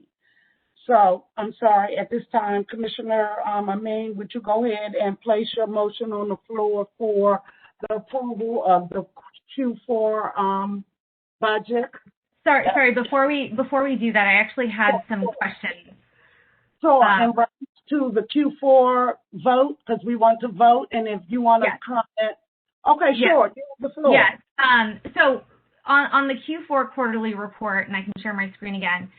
Sure. It shows, can you just briefly explain what the direct office is? That rent? Yes, Commissioner. When you're looking at a ANC worksheet, it has like categories, and that category, and rent has a category. Let me look at my notes really fast. Rent would be in category, like direct office cost is category 2. So it's a certain way that we have to put stuff on the worksheet so it can be calculated. So yes, rent would be in direct office cost would be how much we pay for rent. That would fall on the worksheet into category 2. And then the budget I actually did something a little bit different working with Commissioner Higgins, which we'll talk about in the next line item. So just on that rent amount, so I believe our rent is $550 a month, but the $22.25 for a quarter actually comes out to about $741 a month, which is more than it should be. It could be in here. It could be possibly late fees that we were charged there. I don't have that information directly in front of me, but it definitely could be. It could be any type of fee that we paid. It could be a late fee that we charge. So that would not. That means that it would not. Or it could be. When did our rent change? Because our rent actually went up. Yeah, our rent changed. I believe it was in the fall. Yeah, we actually went up. It went from $450 to $550 or $500 to $550 because the current rent, the checks that you and I signed a couple months ago were $550. Yeah. This is prior to you coming on. This is prior to you coming on, and again, and for the public, this quarterly is prior to you and Commissioner Costello for coming on as well. So this is Q4 20, which is help me out here. I always get these quarters mixed up, but which Q4? So Q4 was actually July 1st to September 30th. Yeah, that's July. Oh, that's July through September. Yeah. Yeah, okay. of last year. Yeah. And a similar question on communication for I'm assuming that's cell phones. For 3 months, that comes out to $741 a month on a cell phone, which seems very, very high compared to any of the recent bills I've seen. All right, so that's no problem, Commissioner, because only thing that we would have to do is this. If you want to look at communications, we could just go into the folder and look at all the invoices and see what invoices are in there under communications. So it could be cell phones. It could be maybe someone did some flyering, flyers or something for an event. Would the flyers come under this printing line item since it says office supplies, equipment, and printing? It could have been under communications. It could be under communications. We'll have to look at it and see what's in the folder. Like I said, there's 20 items in that folder that I can get to you. Would it be possible to delay voting on this until we have clarity on what these expenses entail? Only because it's hard to figure out since they're both considerably higher than what we've seen for our monthly. Commissioner, I'm going to move to vote on it, and you feel free to vote any way that you like, because we do need to vote on it, okay? Okay. Again, anything, and we can always take it into a further discussion in Cal, like we initially thought that we should do. Commissioner Amin, I have a question for you. Is it related to FY? Yes, it is. Okay, yes, it is. Go ahead, Commissioner. Thank you. Why did we receive this at 6:01 p.m. tonight? 29 minutes is not adequate to review financial statements that you're requesting. That you're requesting a vote on. Yeah, Commissioner, because yesterday Commissioner Higgins asked all of us to convene, and we didn't hear from you later. I think you said something about sick children, and Commissioner Piekara said something about putting kids to bed. And also, another reason why we didn't vote on this, Commissioners, is because initially we said this because our finances need to be discussed deeply and privately at times, that we should do it in Cal before we went public. But Commissioner Piekara decided for all of us that she would change the agenda and push it forward for tonight. Therefore, for the last week, I've been working on putting all of this together, and I really just finished Commissioner Costello at a little bit after 5 p.m. So these are all the reasons why you're just getting it. So I hope that answers your question. Yeah, no, it doesn't. Right. I did push for it. I feel very strongly that commission funds, I know you think there's some things that should be private, but I think when it comes to our finances, this is taxpayer dollars. I want it all out in the open all the time. We should be as transparent with how we're spending our community's money as possible. So you're right. I was the person pushing this, and I'm sorry. I agree with you, but I believe that it was also important that we straightened out the Q3 report so it would calculate correctly for Q4. So what we wanted to discuss was the different line items and see if we had any feedback. So you are absolutely correct, Commissioner Costello. Yes, you did get it at the last hour. But as the Commissioner Piekara said, it is important to be transparent and to also have the information before the public. Absolutely. So apologies for you getting it so late. But as I pushed Commissioner Amin, yes, let's get this done so we'll be able to have this information provided and that we could discuss it this evening. Now, we do need, according to, and I don't know if Mr. Simon is on the line or not, but we do need to vote on the Q4, understanding that there will be some changes made so we can ensure that we are all on the same page, but we do have to vote on Q4. Mr. Simon, are you on the line to address this?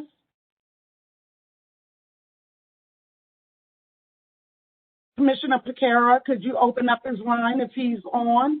Everyone has the ability to unmute, so if he is on, he should. I don't see his name on here, Okay. but if he is on, he should be able to unmute like everyone else.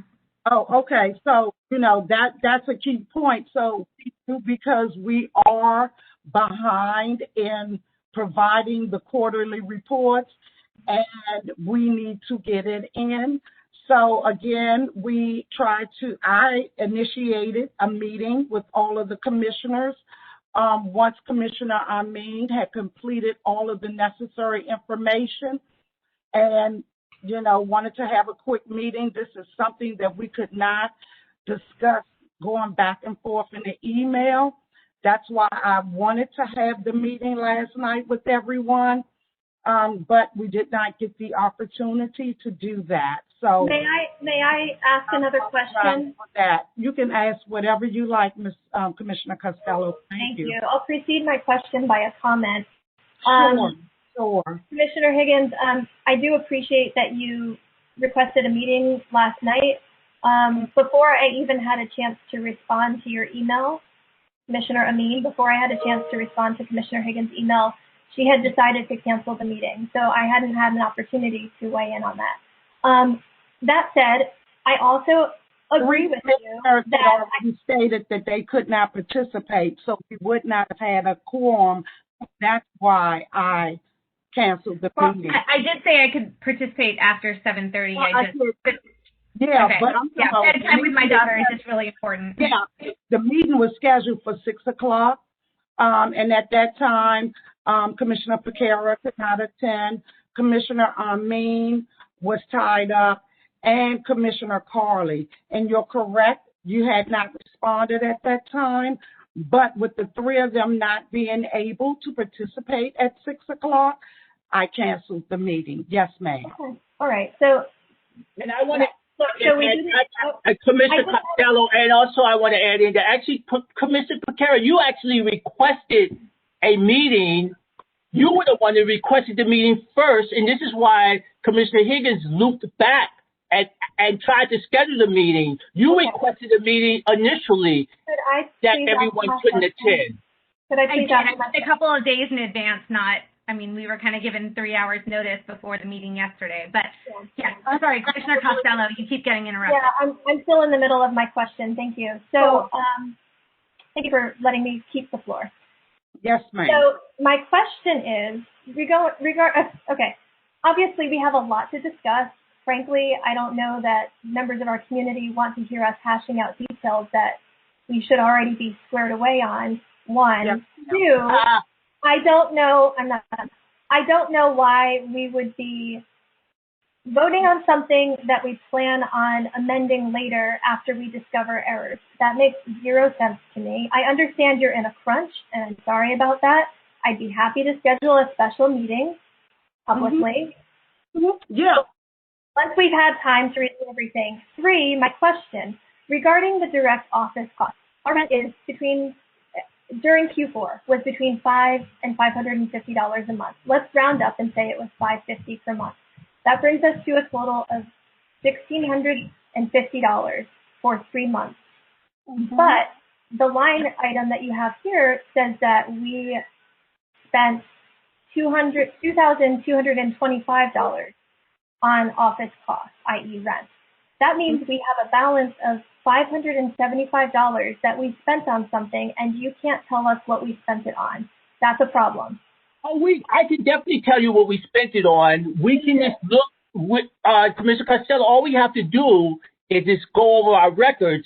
And to your comment that you made earlier, my first initial response to you, to Commissioner Piekara, and I'm sure it was to you as well, that it was like, hey, this should wait to June. As far as the amending comes from if there's an error that's found on a worksheet at OANC, not from us.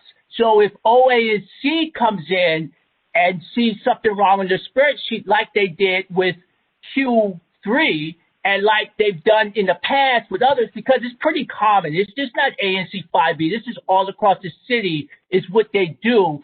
Then they come back and you go through what we just said. You have a revision that's done, Commissioner. So again, we said this should be discussed in private, in COW next week, but Commissioner Piekara, and I'm sure you decided that you wanted to do it tonight. So therefore, I worked all week pulling together all of these documents to get them to you before this meeting. We called a special meeting that Commissioner Piekara asked for. She requested it, and then you nor Commissioner Piekara decided that you could attend. I didn't have a chance to respond before the meeting yesterday was canceled, 1. 2, 6:01 p.m. was the first time that I heard anything about Q3 and Q4 reports, let alone a budget. This is something that should be deliberated on and scrutinized a little bit more closely than over a 5-minute period.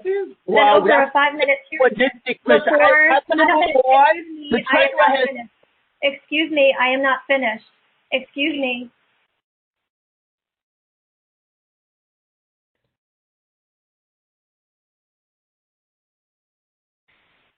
We can't hear you, Commissioner Amin.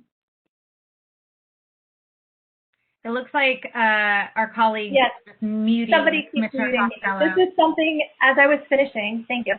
This is something that commissioners should have the opportunity to review closely. We can't hear you, Commissioner Higgins. We can't hear you. I'm sorry. Someone had muted me. I'm sorry.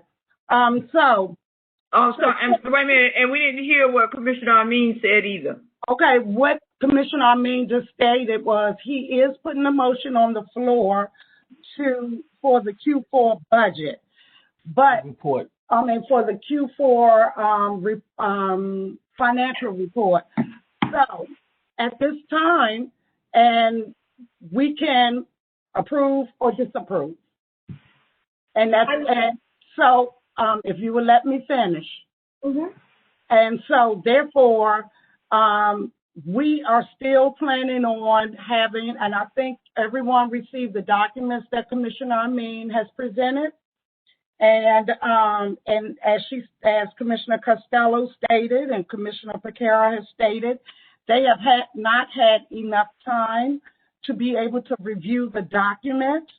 So what we'll do at this time is we can call for a special meeting, which will take approximately, we have to do a 7-day notice so that all of the community has the opportunity to participate and to hear what's going on. We have a committee of the whole meeting on next Wednesday where we will go ahead, as we had talked about previously, to ensure that we hash out the numbers. This was the initial plan, but again, they wanted to have the information tonight.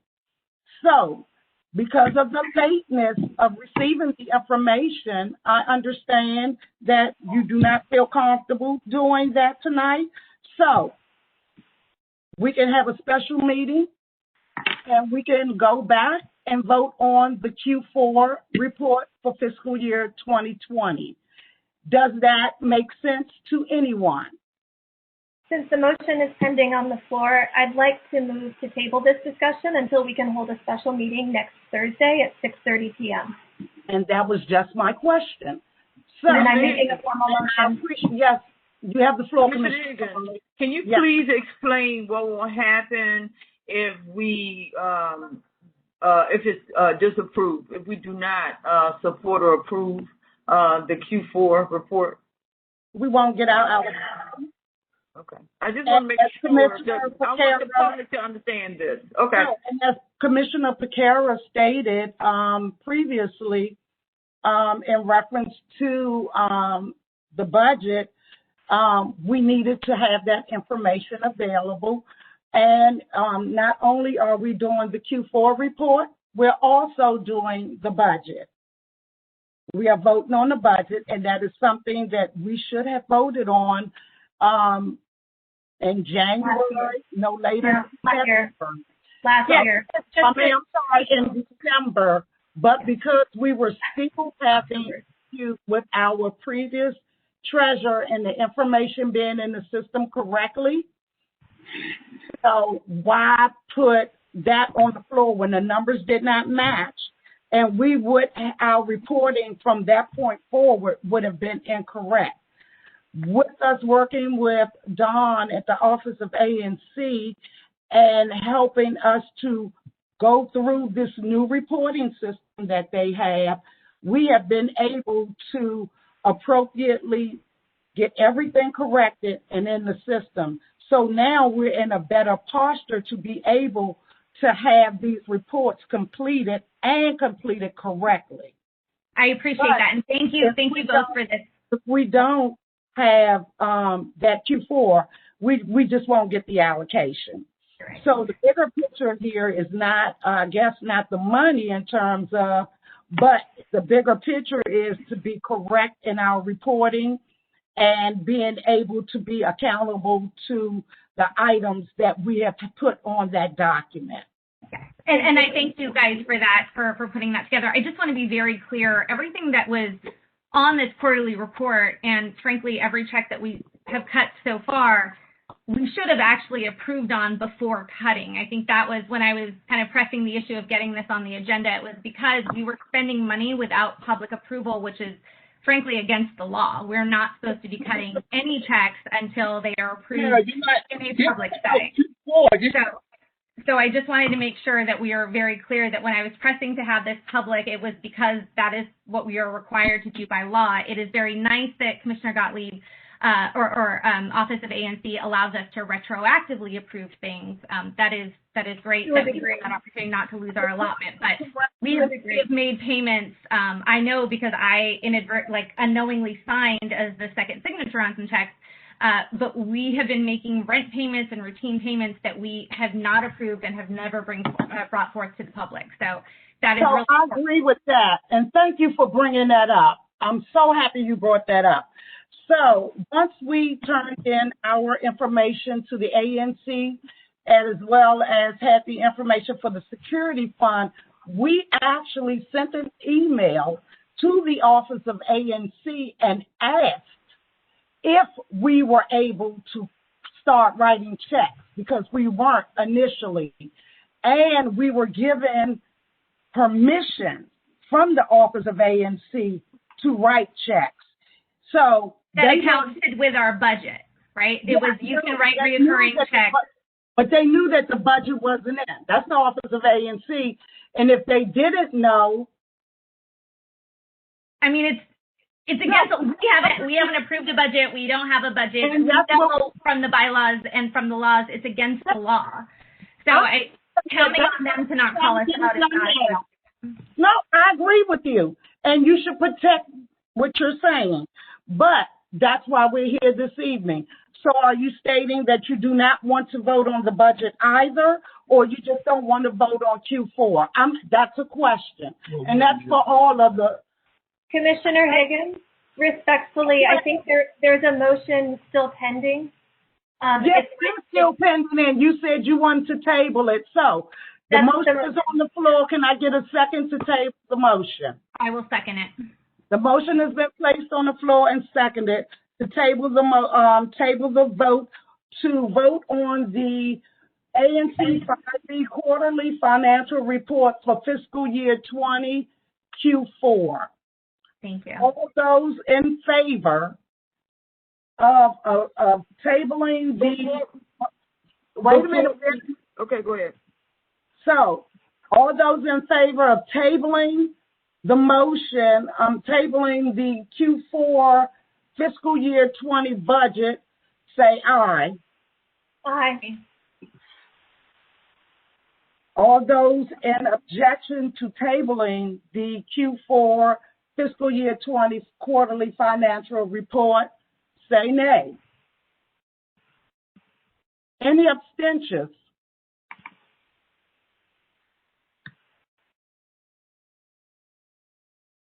Okay, so the motion has been placed on the floor and seconded with 2 ayes, 2 abstentions, and no nays. So the motion has been passed to table. Next. The budget. Thank you. The budget. Commissioners, you have seen a proposed budget that you got this evening as well. You do not have to vote on this budget. That is just a framework for us to start discussion next week in June as proposed. And from there, we can open it up for public comment. And to your previous question, Commissioner Piekara, so your direct office costs would be rent, and I moved working with OANC and working with the chair. We moved the CIT contract into direct office costs, which is that $7,200 that you see on your budget. And so CIT is the $500 a month printer, correct? No, it's not. It's not, Commissioner, it's not $500 a month. I think you know that. I think that you know that we do not possess a $500 printer. Our contract states, and it's in our Q4 folder, that it's we pay $238 per month. And Commissioner, we usually pay 2 months at a time. Therefore, we pay $476, and you should know that because you actually were with me as the secretary and signed those checks. Okay, so you're right. I cited it 500 and misunderstood. Commissioner Treasurer has the floor. So if you let me finish, then we can Chair will open it up for questions. Okay. So communications, we proposed and allotted $3,250. That would include cell phones, promotional activities in the community. And again, this is a proposed budget for the community and for the commissioners. We have, bank charges, roughly $100. We put $100 there for fees and bank charges that we may incur over the course of this year. And then $75 will be placed in our other category, which other is, as Commissioner Higgins stated previously, things like the ANC security fund that we must have. That's $25 insurance that we must secure. And that's also if a cost comes up that is more or less like petty cash, that we have that money there to take care of it immediately. And then there's in office supplies, there's $600. But Commissioner, there's no vote needed on this. This is something for you to, sit with and look over, and we can discuss it next week in Cal. And also we're going to open this up. The chair and I decided that we will open this up as well for the community, because transparency has always been key and always has been with ANC 5B. Commissioner Amin, I have a quick question. Can you please repeat what the monthly expenses for the printer, because I don't believe I heard it. I can show you. Would you like for me to share the screen? I have the contract. Thank you. Sure. Actually, Commissioner Costello, I actually sent you that information when you asked me that last month. Don't you remember? I don't have it in front of me. Can you please tell me what the monthly expense is? Oh, I did. Just for the record, I did send it to you because you asked me that same question last month. I thank you for asking it. So we did the research and we put it up for you. So for the record, Commissioner Piekara, please. For the benefit of our community, you have the ability to share the screen. Could you please let us know what the cost is? Thank you. Yeah, give me 1 second. No problem, Commissioner Higgins. I have the contract, but I want to show you actually the bill. If you'd give me 1 second, because I know this is important to you guys, for everyone to see. But we can, Lord Jesus, and all these emails. So I will help us out with this. The monthly cost of with our contract, and that's where you see CIT, that is $238 a month. We normally pay, do you see CIT on there? We normally pay 2 months at a time. So this is why with Commissioner Piekara, our checks were $476. So this is why you probably were mistaken and thought we were writing $500 checks. And then we were we're paying 2 months at a time. So therefore, we're going to pay this year off at the rate that we're going. It should look like in July, and we will be finished with the year. But that doesn't matter because the allocation is figured out on the monthly. So $238 per month, Commissioner. And again, we can go over this in Kyle next week. We can have those documents in front of you because I did share that with you. So, but I'm happy to share it with you again since you don't remember. One last question on my end. This shows $1,000 of grants that were allotted in Q1, which is before Commissioner Costello and I came on board. So are we suggesting that we are no longer giving our community grants? No, we had to reduce the amount of the grant and to $200 per commissioner, so we can ensure that it didn't have an effect on the other parts of our budget. So the grants are still there for us to work with our community and to be able to provide that if necessary. But we tried to ensure that we did not go over and that we had the money allocated. Okay, so that the Q1 doesn't mean that we have already paid that $1,000 out. No, that's just a proposed budget. Proposed budget, Commissioner. And sorry, yeah, I said since Q1 had already passed, I assumed that meant that we had already paid it. So hopefully there's some room for I'd prefer to not pay for a printer if it means we can give our community grants, or same thing with the cell phone. So I hope we can talk about this more, because I would hate that we're spending all of our money on office supplies. About all of this more when we met at the COW. So we can still do that.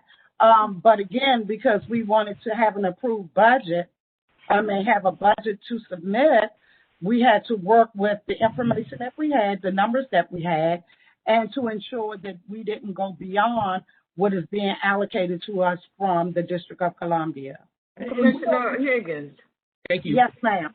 One comment on the Q1 report in reference to the, to the grants.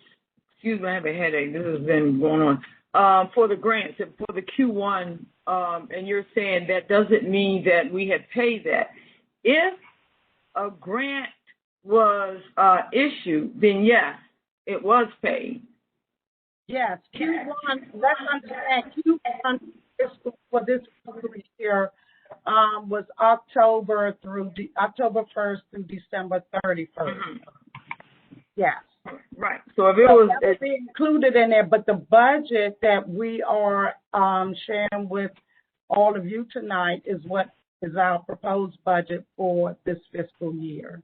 Okay. I just want to make that clear because someone was saying that, does that mean that it wasn't paid or it was paid? But if it was issued, then yes, it was paid. Yes. Thank you for that question, Commissioner Carley. That was a great question. Thank you for the clarity on that.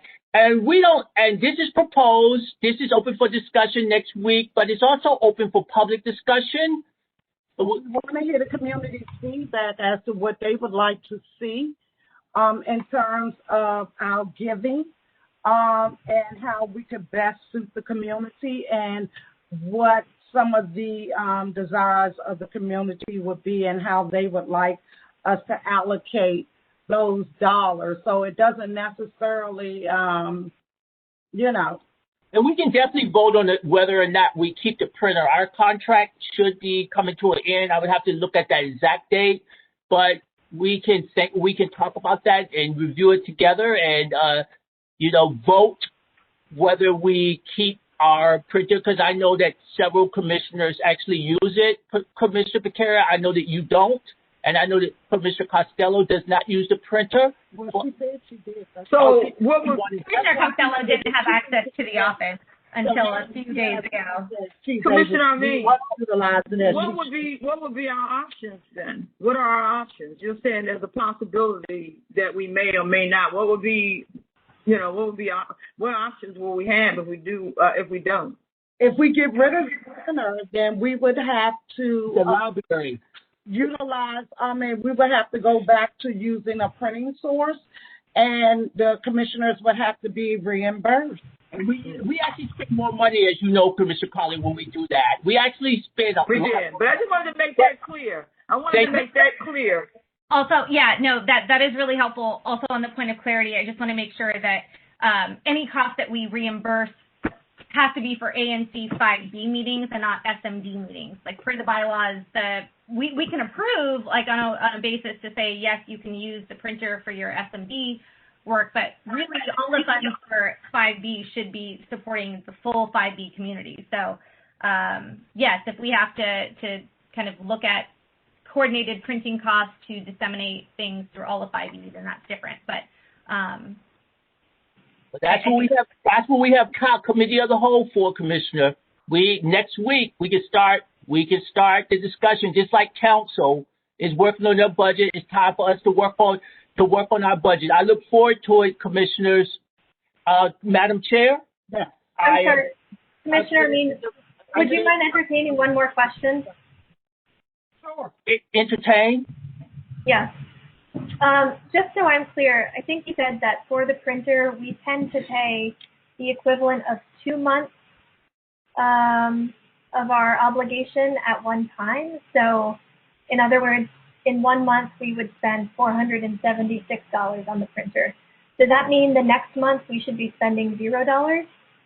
Yeah. No, that doesn't mean that. Usually we are a month behind because we don't pay it on time. The checks have not been written on time, so therefore you have a double bill. So that's not what is being stated. We said that 9 times out of 10, most oftentimes when the bill is $400 and some dollars, it's because we're paying 2 months at a time, the current bill plus the past due bill. Right. And a lot of times that can happen. Remember, the commission is off. Like, we're getting ready to go on summer hiatus. So we're only obligated to meet 9 times a year. And then we And then afterwards, so that means July, August, and December, we don't convene. And therefore, it becomes a little more difficult for us to coordinate our schedules to meet, because as Commissioner Piekara can tell you, that it's just hard for us to get together now to sign checks and to do paperwork and coordinate meetings. So, and we see each other 3 times a month now, and we still have difficulty. And so when we're off, and then when that happens, you go back and forth, and you do run into late fees and stuff like that, or you do run into paying 2 months. Maybe you pay August and September together because August didn't go out because there wasn't a second person to sign the check.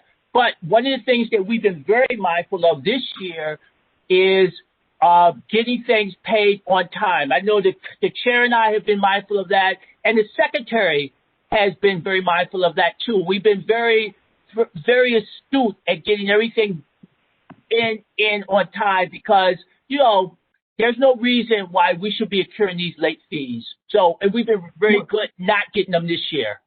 So we're not exempt from late fees? We are not exempt from late fees. We are not exempt for a lot of stuff. We're not exempt from late fees, not exempt from bank fees. And that's something that the ANCs need to go to council and Councilmember White about all of these fees. And one of the reasons we're not exempt because DC doesn't have a bank. We use a bank like everybody else, so we're not exempt. So my next question is there a plan in place to pay the bills over the summer while we're on break? Yes, the chair and I have put a plan in place to pay the bills, and we can discuss that in COW, Commissioner Carley. Yes, there's a plan in place, and and we're very happy what we put into place because we were starting to have problems.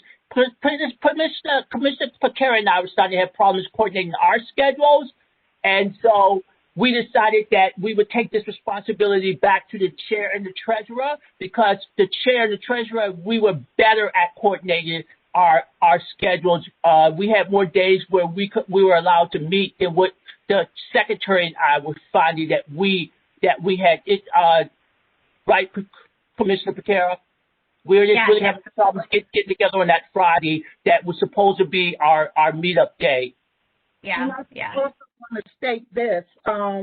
Once the commissioners were elected and brought on board and we voted for our executive officers, one of the things that I felt should be done is that the secretary and the treasurer would be the signers because I don't feel that the chairperson and the vice chair / treasurer should sign the checks together unless it's an emergency. And I just felt that we needed to separate the two. But as Commissioner Piekara has stated, she has not felt comfortable because of the current status and did not want to sign checks. But Chair, even before she felt uncomfortable, which I can definitely understand because her point is valid, even before she felt uncomfortable, for the record, we were still having problems coordinating our schedule. Right. And Unfortunately, I have my 9 to 5 kind of makes it tough. Some days I can jump out on a Friday, but not consistently. So you are correct. My weekdays are definitely tougher. So I understand that, and just as the word transparency has been thrown into the conversation several times, for transparency's sake, I thought that would be the best mode to carry this out. But because it's not working out for multiple reasons, then that's fine. Commissioner Amin and myself will move forward and sign the checks. Right. And we can discuss it at COW, Commissioner Carley. So again, Commissioner Carley, great question on the floor. Thank you. I have another question before we move on. What was our allocation per month in FY20? Our allocation this year for FY21 sorry, just for the community's benefit. So every ANC receives a quarterly allocation of funds from the district's government that helps us to pay our bills, provide community grants, serve our communities. And so for each quarter of FY21, we should have $3,285.94. I'll put that in the chat so you have it. My question is, what was our allocation for FY20? Well, it was $13,144. But again, per quarter? Per year. Yeah, that's the district allotment. 1 second, Commissioner. I have it in my notes right here. That's per year, yeah. What was 13,000 and what was the rest? It broke off. $144. $144 per year is what we receive. Okay. That's what our allotment is. But you also have to understand that we don't necessarily receive our allotments on a quarterly basis because if quarterly reports aren't turned in. No, please don't wave me off. Oh, no, I said that's fine. I'm not finished talking, though. That's fine. I was just asking about the quarterly cost. Can I finish my sentence? Of course, please. Thank you. So in terms of that, so we don't necessarily get the quarterly allotment if the quarterly reports have not been turned in. So therefore, we may, yes, this is our allotment, but it doesn't necessarily mean that we will get that full allotment. Just like right now, we haven't gotten our full allotment up to date because we don't have all of the reports in. And I want to say this. I said this to you privately, and I said this to us in private meetings, and this needs to be said public. The OANC, that's Mr. Gottlieb. I'm sure you guys know Gottlieb, right? So no one has been released their money as I know as of yet. Mr. Gottlieb has that. Mr. Simon has not done that. Now, Commissioner Costello, quarterly allotments, $3,285.94 should be our quarterly allotment. And Commissioner, I can give this to you in Cal next week, right? But to the chair's point, our last release was a triple allotment, and Commissioner Carley knows this. It was a triple allotment. That means that we got the FY20 Q2, Q3, and Q4. No, that's not right. No, that's not right. I'm looking at my notes. I'm sorry, my notes are a little skewed. But I do know our last allotment was a triple payment. So this is why when you looked at our account, and Commissioner Carley, remember you said this in the last meeting, why do we have such a surplus in that account? And then I had to go back and I had to talk to the OANC, and it was like, yes, it was a triple allotment, which is pretty standard. And we don't release the money. All we do is turn in the reports and wait to see whether they get approved. Mm-hmm. Okay, so I was asking about the quarterly allocation for FY20. It sounds like it's the same amount last year as it is this year. So nothing has changed in our allocation, and yet we're proposing to reduce our grants by, let's see, $1,500. $300 per person. Yeah. Right, which is $1,500. So we're saying to the community, nothing has changed in the amount of money we're receiving from the city. We're receiving the same amount this year as last year, but we're taking away $1,500 from the community. Why? What are we spending that money on? What are we to spend that money on? The way you word things, we are not taking anything away from the community, but that's a wonderful phrase that you could utilize. But if you, and I'm sure both of you can verify this with Mr. Simon, with this report that we have done, the way it is set up, when you put the information in, the corrected information in, it calculates differently. So the way it stands with the way it's calculated, we had to bring over the corrected information that was incorrect and correct that. So when you look at, if you have the thing if you have the budget on your screen, you'll see something highlighted, and it shows those items that had to be moved over. And at the bottom of it, it explains that the budget includes the expenses from previous quarters. These amounts should be subtracted from the current budget figures in Category 2, Category 3, Category 4, Category 5, and Category 9. So we cannot spend what we don't see on our spreadsheet. So again, we can go into further discussion about this, but won't you bring the information up? And that's what triggered the lower amounts for the grants. Now, we can take wait a minute, I'm not finished. So we can take that money from another area if you want to take it from communication, if you want. And so the community will be able to get the funds. But this is the way, after working through these spreadsheets, this has come about. So I would ask that we do, as you wanted to table the conversation, to table it, because the time is currently 8:55, and we can all meet at the COW, and we can really go into this, and we can have a special meeting, and everyone will have more clarity. They will have all of the necessary documentation that they would have gone through, and we can talk to the public intelligently about the information everyone has seen, and then we can make the decision at that time. So, okay. So just to clarify? No, wait a minute. Actually, we have clarified, and again, we're going to move on because we're beating this dead horse. No, I do have a question. Wait a minute, Commissioner Costello. You have a bad habit of interrupting people when they're talking because you really want to get out what it is that you're trying to say, and I understand that. But if you would allow me to control the next portion of this meeting so we can move on our agenda. But I think that everyone has raised some fantastic points. I agree with tabling it, but we do need to move on.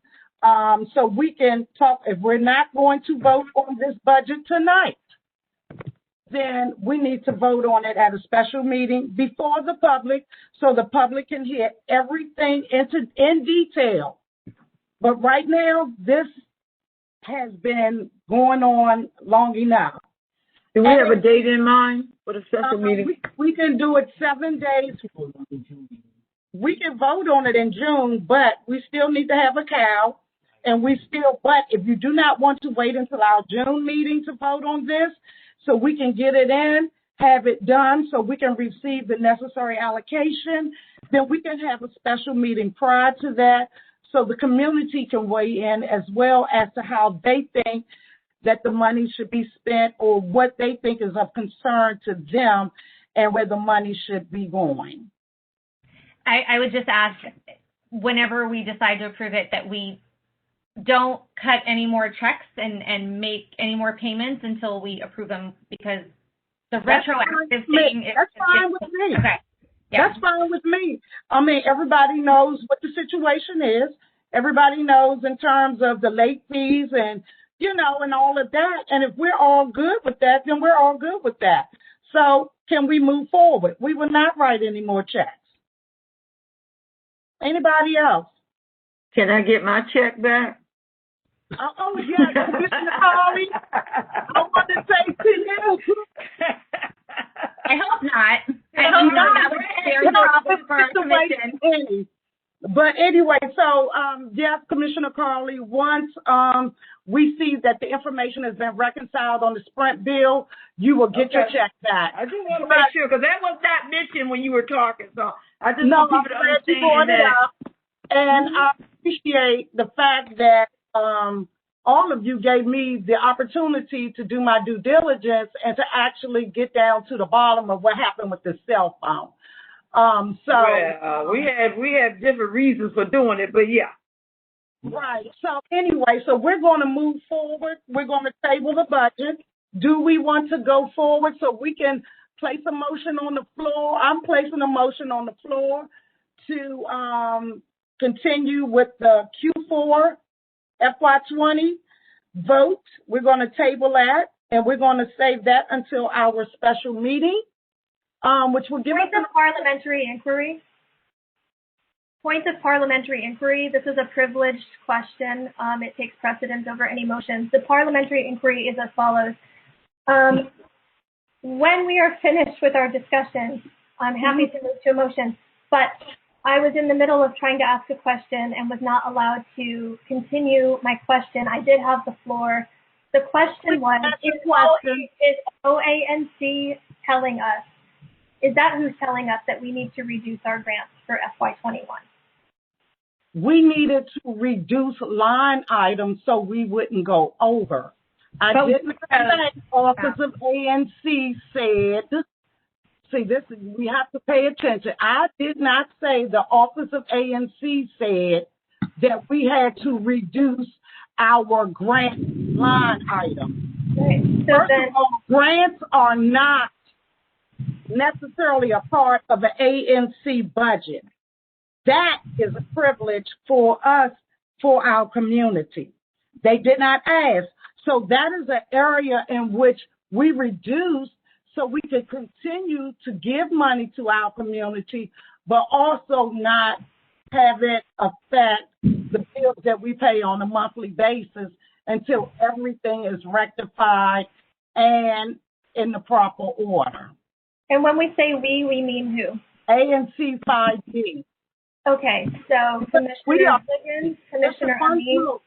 ANC 5B. I'm sorry, but I did not draft this budget. I'm trying to find out whose recommendation it was to reduce our community grants.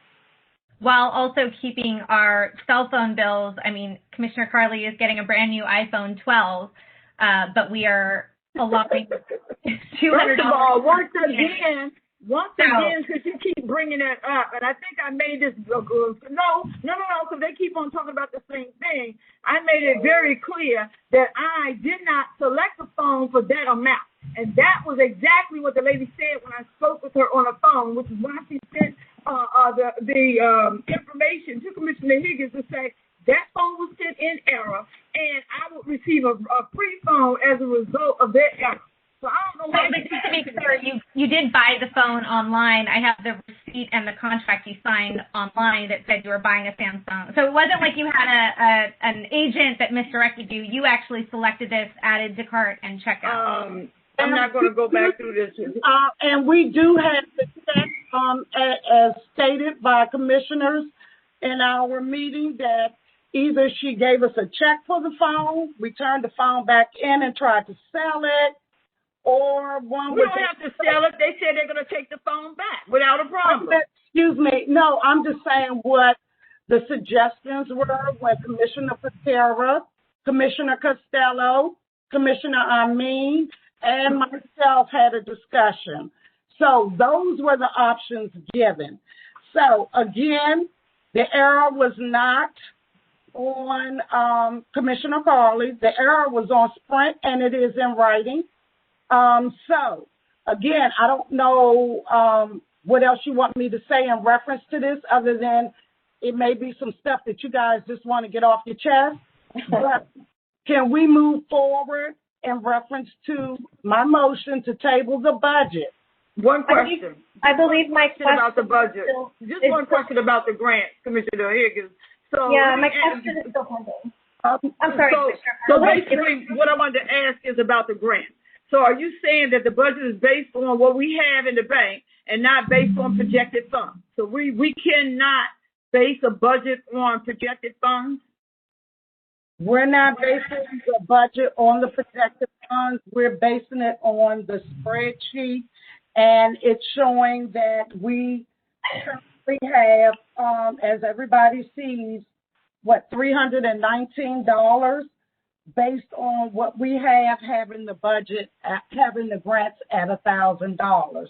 And if you notice, if we add on to put the $2,500, which is $1,500 additional dollars, That will put us in a deficit posture, according to the spreadsheet, of $1,181. So again, could you let me please finish my sentence? So I'm still waiting on an answer to my question. Okay, fine. So what we're going to do is, when we have our COW, we can decide what's important to us and what it is that we would like to see. If you don't want a printer, we want to cancel it and pay the cancellation fee. If it's not up for cancellation, that's fine. We all 5 of us need to agree on that and then bring it before the public. So that's why we have this document. Take a look at it. We can talk about it, go through it with a fine-tooth comb, and make the decision. If you feel that grants are more important than a printer, if you feel grants are more important than the office rent, if you feel the grants are more important than any line item we have on there, that you would like to take them. In the interest of time,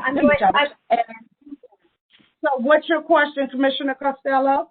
In the interest of time, I'm going to try and answer my own question, and you can tell me if it's incorrect. Commissioner Amin, prepared Commissioner. I'm trying to. Thank you, Commissioner Amin. Commissioner Amin, you prepared the budget. I'm going to assume that it's your proposal that we reduce our grants to the community. That's all. Thank you. Thank you. So can we continue? We're placing a motion on the floor to table the voting. Do we have to vote on the? We don't need to vote on a budget. We never need to vote on the budget. Proposed budget. We can discuss it. And Cal, and I'm sure Commissioner Costello and Commissioner Piekara will verify that information with the Office of ANC. Please do so, Commissioner Piekara, as our secretary. Would you do that and verify that information? I would really appreciate it. Thank you. Okay, so now we're going to continue with our agenda. We have 23 people on the line that have been very patient to listen to all that we are doing this evening in terms of our business. So at this time, we're going to go down to our committee updates. Commissioner Carley. Yes. 501, Commissioner Carley for the Development Committee. Yeah, this all to put some hairs on the back of people's necks. The City Council voted and approved the comprehensive plan last week. So the Development and Land Use Committee wants to host a virtual meeting to explain the comprehensive plan and how it affects ANC 5B. So we would like to get an invite to the CAL meeting in hopes that we can give a brief, and I mean very brief, presentation on what we plan to discuss at our virtual meeting when we host. Commissioner Chris, can you tell us, when is the last time the Development Committee met? Because I don't think we've been made aware of any of these meetings. Last week. Oh, okay. Was that made public? It was a meeting. It was not. No, it wasn't. Okay, so it wasn't an official committee meeting because all of our committee meetings have to be noticed the same way all of our it's a public meeting. So just make sure that we are being as transparent as we can be and are legally required to be. So all committee meetings, just for verification, all committee meetings have to be publicly noticed 7 days in advance, just as our full committee meetings are. So nothing that happens in those meetings are binding. Any more questions? One of the suggestions I had made to Commissioner Carley, and thank you for that, Commissioner Piekara, was that prior to them meeting with anyone, that they let us know what was going on. So that was the reasoning that I had suggested to Commissioner Carley to come before the COW to present whatever it is that they were trying to do to us first. And then once they meet amongst their full group of committee members, and prior to them going to the public. But because that's one of the points of contention, and one of the things that we had discussed before was not being informed and knowing what was going on. And so this way, we're getting the information first, and it's not the committee, it's one person, and Commissioner Carley, that will be meeting with the COW, meeting with us at our COW to have the discussion prior to them having the meeting. No, I appreciate that. It's just, as a reminder, though, the meeting itself has to be public as well as, like, has the recording and everything else. So yes, ma'am. Yeah, we got it. And that's why it's being processed this way. Because this is something that we had already talked about before. So, and I appreciate the fact that Commissioner Carley has, decided to bring this and move along with the process that we put in place. So thank you for that. Are we going to be able to get minutes or a recording from the last week's meeting? No. So it's not going to be made public? No, I was not planning on taking any questions. I just want to give you an update. So when we have the CAL meeting, you have any questions, we can do that then. So it wasn't an official development committee meeting. Okay, thank you. Okay, any other last words? Okay. No, I did. So do we have an invite or not for the CAL meeting? Yes, you do. Thank you. Commissioner Costello, I don't know if you and Commissioner Piekara would like to do this jointly for the meeting. I know you had did something else jointly, or are we just doing one transportation committee meeting? Do you have a committee report as well, Commissioner Piekara, or just Commissioner Costello for transportation? No, Commissioner Costello does not have a transportation committee report. Oh, okay. No, luckily I've been able to rely on Commissioner Costello's expertise to help out with my SMD's transportation needs. She is my expert, and I've been very, very fortunate to be able to consult with her on that. Fantastic. Thank you so much. You see, Commissioner Piekara just jumps in. She's right there to assist all of us in any capacity that she can. She has always been there to ask that, hey, is there something I can do? Well, she does just jump in for sure. Yeah, so, I really appreciate it. And thank you for all your help, and we appreciate it. All right, so if there are no other committee meeting updates, we're going to move to the ANC votes and resolution. And I guess the first one is mine. Does everyone have the resolution in regard to, and I apologize to everyone, my information was not placed on the agenda with the street number, but it is a BZA case, and it is BZA application number 20510. The application of Ms. Hazelwood for 4126 14th Street Northeast. And she's asking for a special exemption relief due to constructing a two-story rear addition with a basement to an existing detached two-story basement principal dwelling, which is in the R2 zone.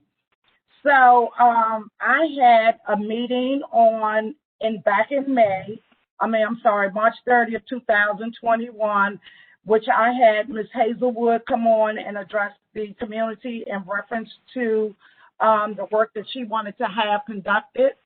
During that meeting, I had two individuals that asked questions, but at that particular meeting, there were no objections to the work that Ms. Wood wanted to have done.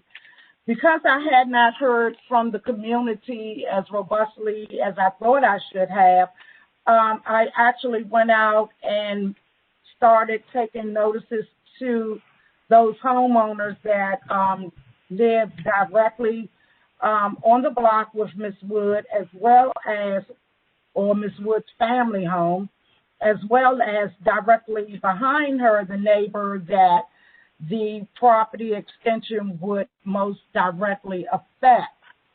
So interestingly enough, I had 3 objections to the project, and the rest were approvals for the project. The 2 people that were most closely directly affected to the property, which is directly behind her, the young lady stated that she did not have any objection, and that the homeowner, Hazelwood, had already talked to the neighbors and was good with it. So I want to go ahead and place that motion on the floor. Again, I did have 3 people out of all of the information that I received that were objecting, and 2 of those people, one was the neighbor on the opposite side of the person most directly affected, and the other was 2 doors down from Miss Wood. Commissioner Piekara, do you have that resolution that you can put up on the screen for the community? I do. Rejections, 200 footers, Commissioner? Huh? Are your objections your 200 footers, or they're beyond your 200 feet? No, 2 of the objectors are 200 footers. There are actually 2, 4, 6, 8 houses on that block between Taylor and it's a short street, but it's approximately eight houses there, and then on Taylor Street itself. Thank you so much. Could you slide the window down for me, please?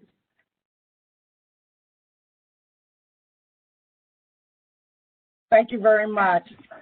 So again, the resolution reads as such: whereas an applicant within the boundaries of ANC Single Member District ANC 502 is seeking relief for a project or use that is not provided as a matter of right for the zoning district.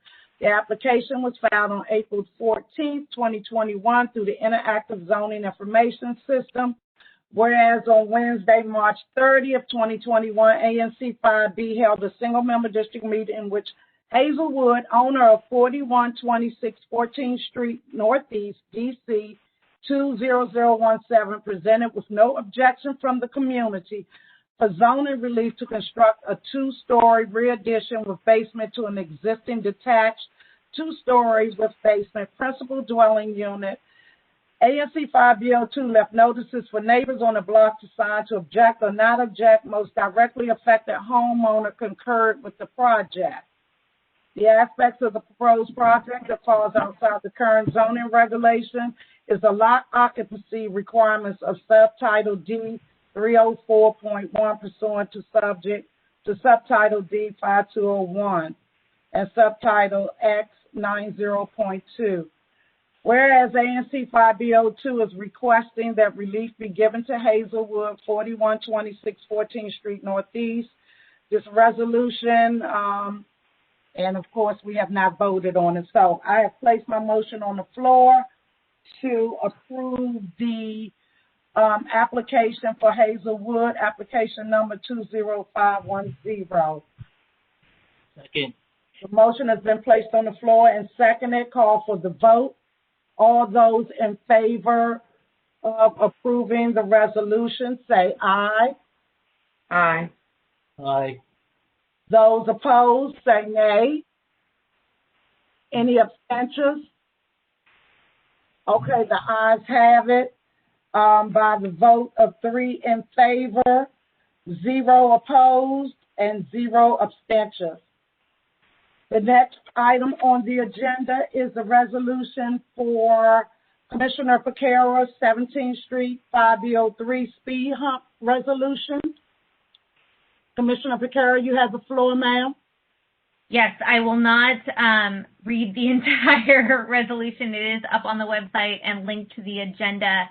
But the quick and dirty is that I've had a lot of my constituents reach out, frankly, sharing photographs, and in a 2-week period, there were 3 accidents on this stretch. they actually sent an email initially asking for speed bumps, and then just so happened there were 3 accidents that proved their point very, very staunchly. So I think this is a super easy one that we should be able to do, but we would like some speed bumps, and speed bumps are just basic, but any other traffic calming measures that DDOT can implement to slow down the traffic. It's turned into kind of a drag racing strip. So to ensure that the families and residents and everybody along 17th Street is safe, I would like to propose a resolution that we install speed humps in this area. Unfortunately, it ends at the end of 5B03. I know there's some other constituents that had concerns beyond that, but this is really focused on Rhode Island Avenue to Monroe Street.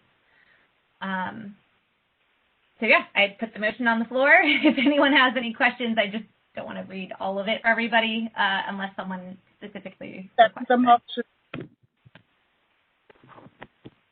All right, call for the vote. The motion has been placed on the floor and seconded. All those in favor of the 17th Street speed hump resolution for 5B03, say aye.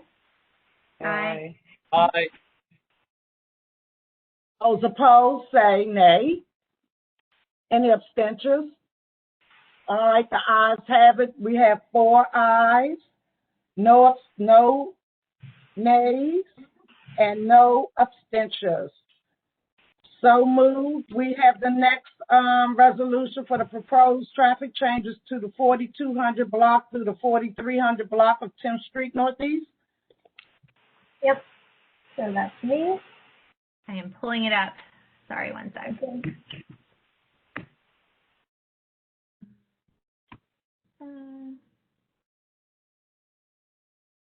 Okay, let me share my screen. I'll give the background while you're pulling that up. So residents on the 4200 and 4300 blocks of 10th Street Northeast have been concerned about vehicles traveling through the alleys behind their homes.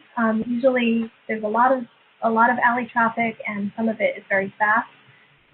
They asked DDOT to look into a couple of options to reroute the traffic or to slow it down, and the solution that DDOT came up with was to convert those 2 blocks on 10th Street from a one-way to a 2-way designation. In order to do that, parking on the east side of the street would have had to be removed. So I held a meeting with my residents from 5B05, and the commissioner on the opposite side of the street, who represents 5A03, held a similar meeting with her constituents, and the consensus was the same from residents on both sides of 10th Street and the surrounding neighborhood. They did not want the 2-way conversion to move forward. They did not want parking to be removed. And so what we're doing now is we're asking DDOT to consider several other traffic calming measures. There are quite a few. Commissioner Piekara, if you wouldn't mind scrolling down, I'll just briefly summarize some of them. I'm not going to read all of them.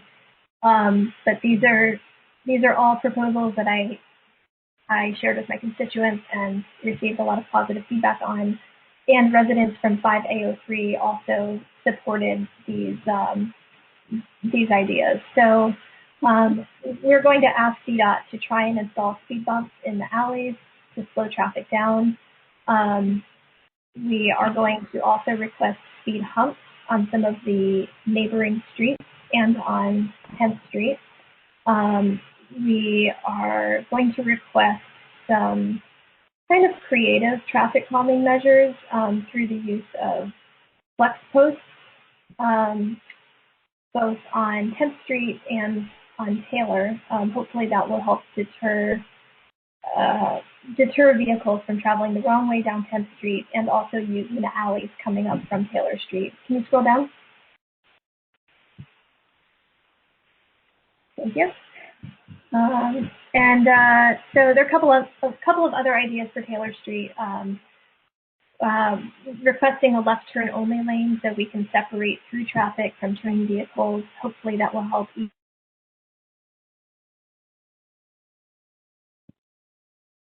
Commissioner Costello, for some reason you've been muted.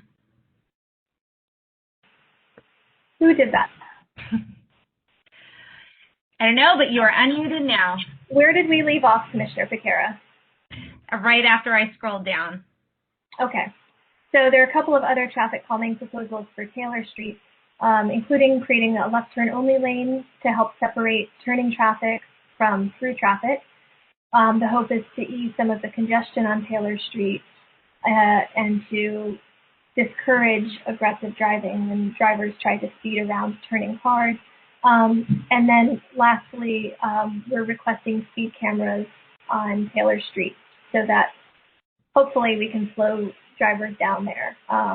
So that's the resolution. Again, everyone in 5B05 seems very, not everyone, almost everybody from 5B05 seems very supportive of this. And so I place the motion to approve this resolution on the floor.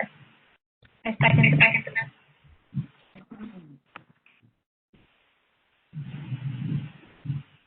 Motion's been placed on the floor. Is there a second? I second it. Okay, motion's been placed on the floor and seconded. All those in favor of the resolution for proposed traffic calming, 4200 traffic changes, 4200 to the 4300 blocks of 10th Street, say aye. Aye. Aye. Aye. And any nays? Any abstentions? The ayes have it. 4 ayes, 0 nays, and 0 abstentions. I'm sorry, 3. I'm sorry, there was 3 ayes, 0 nays, and 0 abstentions. Thank you so much. All right, so we will move on to our single member district reports by DO1. We have a couple more resolutions. I'm not sure if Commissioner Amin still has a resolution for his BZA case, but we do have another resolution that Commissioner Costello and I have brought forth. Yeah, absolutely. I see that my guests have been patiently waiting.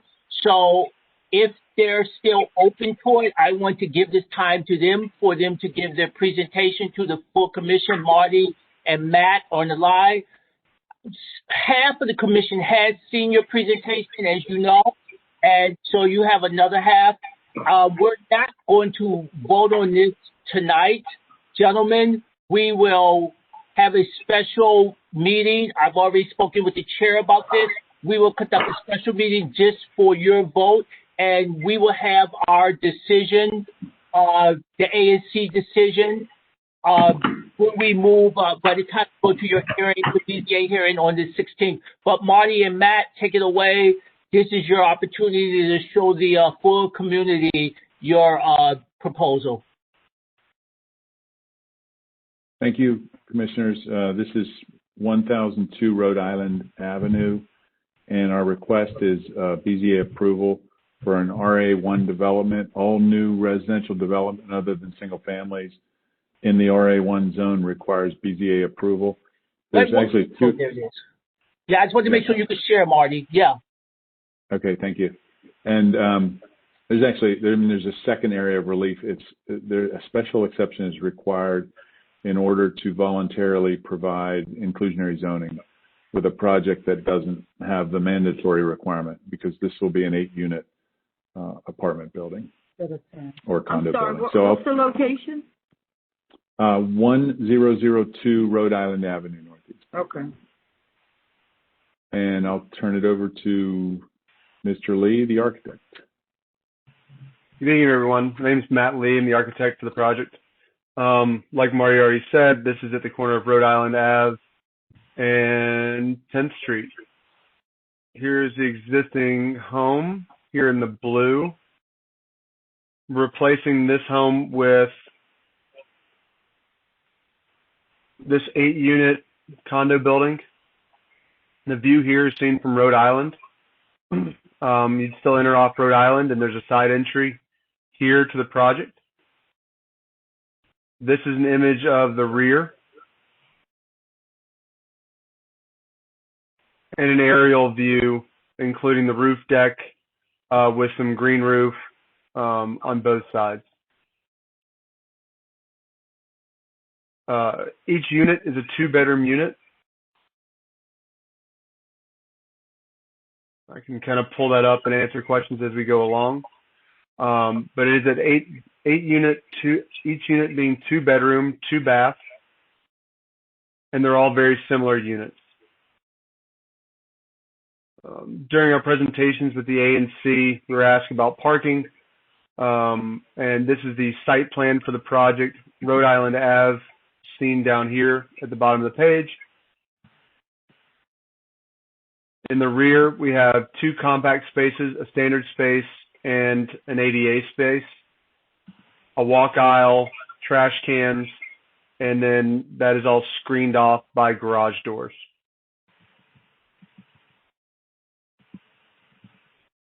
I'd be glad to take questions and things as everyone would like to present. What's the square footage of the 2 bedrooms and 2 baths? The total. Sure.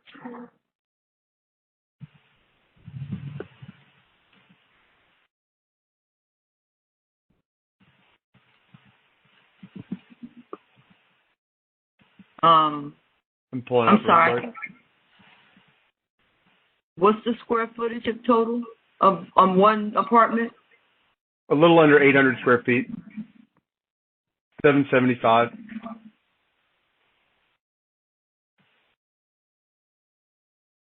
How many IV units are you We're planning? providing 1 IZ unit currently.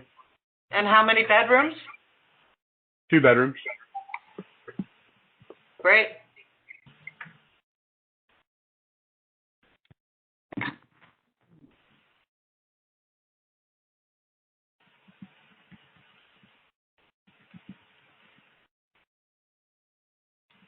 So what do you project the rental cost? I don't have that answer. Is the client on?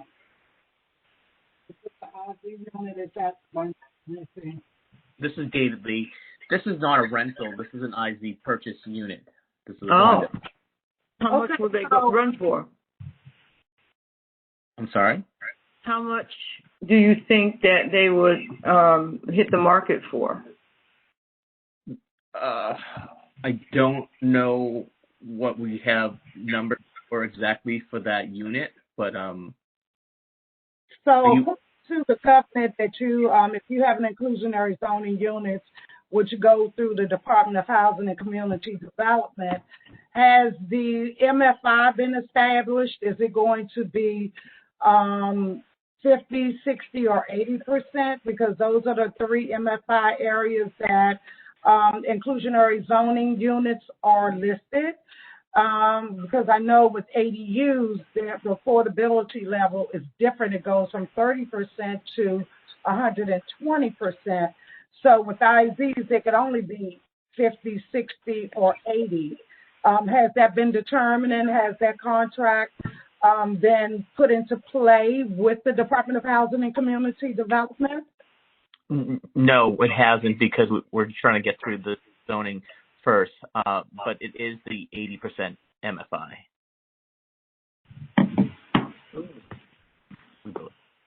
David, David, as you know, that is the highest. So I think that as we continue to talk about as we move more and more towards your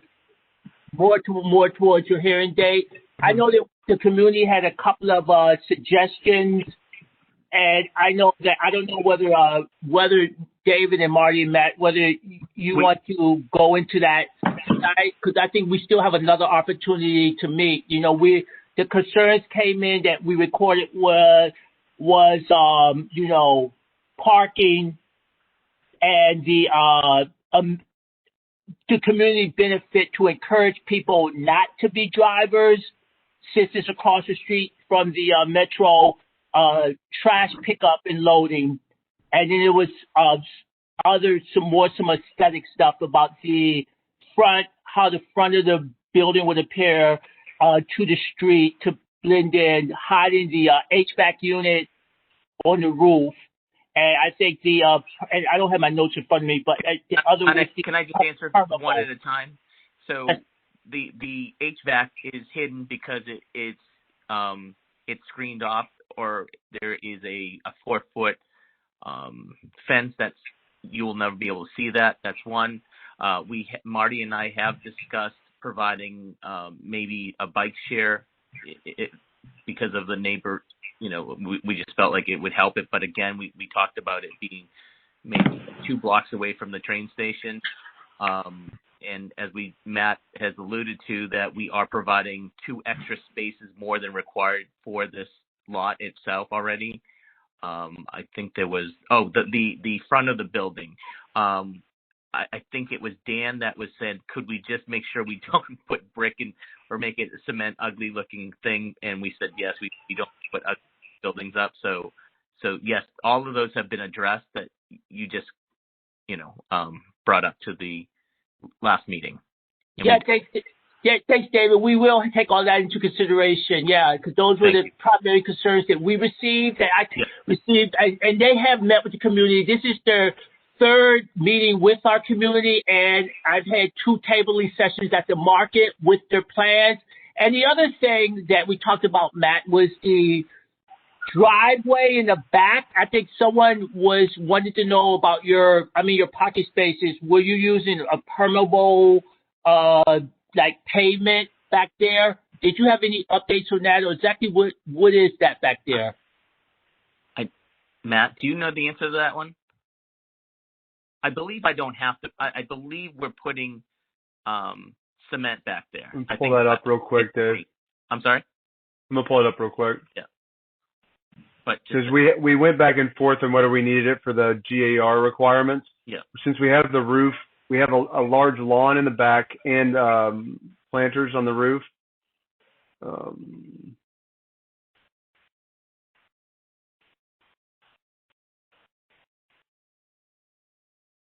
But we are meeting the code.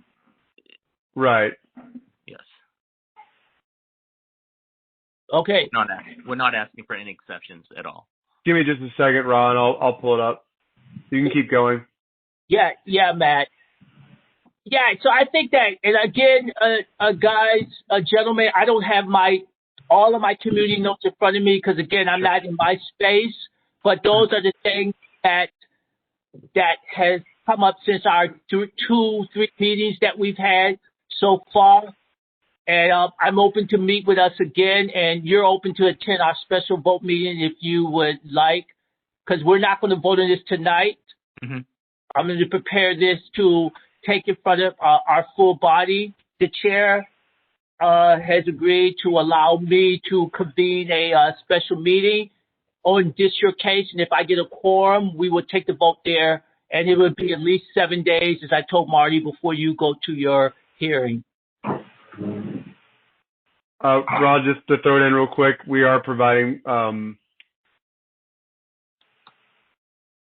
permeable paving back there. Oh, great. Yeah, thank you, Matt. I know that was a question where, Brooklyn is a very environmentally aware, and we try to maintain. I'm sorry, Rob. We had permeable paving and we didn't need it. We did remove it. It's asphalt back there because we have the lawn. We have the lawn. I'm sorry for that clarification. We have the lawn back here, and we have the drainage and stormwater vaults back here. So we're not providing the permeable here, but we have more than enough to capture all the stormwater on site that's required. All right. Well, thank that update, Matt. Any questions that we want to take? More questions? Anything else from the community or from my fellow commissioners before we move on? This is Eli from the community. I just have a quick question. Is this Eli on 9th Street? It is. You got it. Hi, Eli. Hi. I'm very excited about this project. I guess my question is there a reason this project couldn't be bigger? I think there's a single-family residence there now. You're proposing 8 units. Is there a reason you couldn't provide 12 units or more? I love that question, Eli. Yeah. The actual permitted density in the RA1 zone is really low. It's actually lower than any other zone. It's 0.9. It's a 1.08 with the IZ bonus. and limited to 3 stories, 40 feet in height, and a 40% lot occupancy. So it's actually, the density is as low as what the most restrictive single family zone would be for the massing. So that limits the size. And then other than that, you want to fit in what you think is the size unit that's going to appeal to that market. And so that would dictate the number of units within that particular density. Yeah, but if this was RA2, the next zone up, it would have twice the density that this one has. Okay, and just to clarify, this property, this parcel is on Rhode Island Avenue, right? Correct. This is a major transit corridor. Does anyone, I guess, from the ANC have any insights into why this project and larger projects wouldn't be allowed by right on this corridor? Eli, you have to take that up with zoning.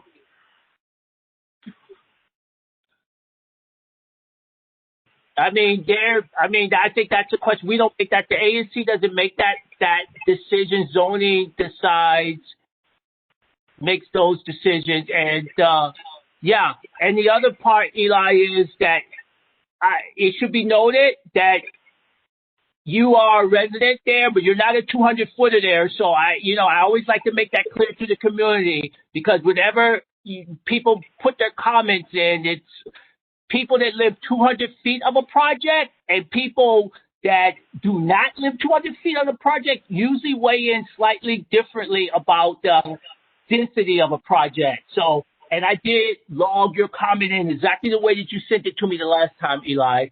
More density on Rhode Island Avenue. Yes. Thank you. Thank you.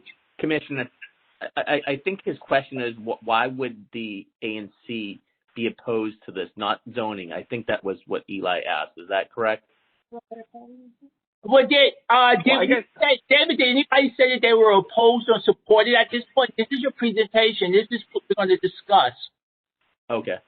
Fair enough. Yeah, no, just for clarification, I was not saying that anyone on the ANC opposed it, just that it seems like we maybe shouldn't even be having this conversation because the zoning should be more generous along a transit corridor like Rhode Island Avenue. Thank you. Got it. Well, David, I have to honestly say, Eli has been your biggest cheerleader in this district. He's called the back for you several times on this, so that should be noted. I appreciate that. I didn't even know. Yeah. We'll give you a good price, Eli.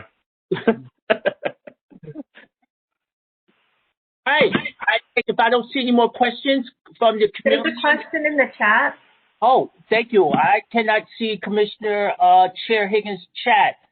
It says, is there a reason you aren't voting tonight on this?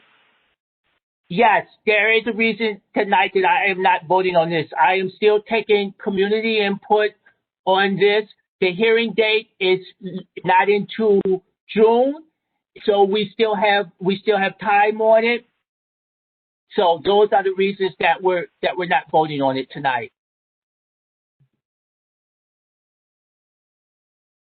The hearing date has been pushed back already, and right now we have a June hearing date. And I don't think that David and the people that he pays want it pushed back again. But again, the ANC doesn't have any control over that. But right now, our responsibility is to have this into to BNZA before the 16th, and if we have comments, a week before that, as you know, Commissioner Costello, that and the community members have been advised if they want to go to hearing, they're prepping to go to hearing. So we also have a responsibility as the ANC to help those people that want to be in on the hearing, whether they support or oppose the project. So again, there's a lot with projects like this, and the community is weighing in. And again, we like to give everybody, I know I like to give everybody over here an opportunity to weigh in. Yeah, the question wasn't mine, just to be clear. It was from a resident, Commissioner Amin. Right. Yeah. And there's a subsequent question from another resident saying after multiple community meetings and tabling, which I assume is a carry on why are we still not voting on this? I think I've already answered that question, Commissioner Piekara. Just reading the chat. All right. All right. Anything else? Our hearing is on June 16th, so it is before your next full meeting.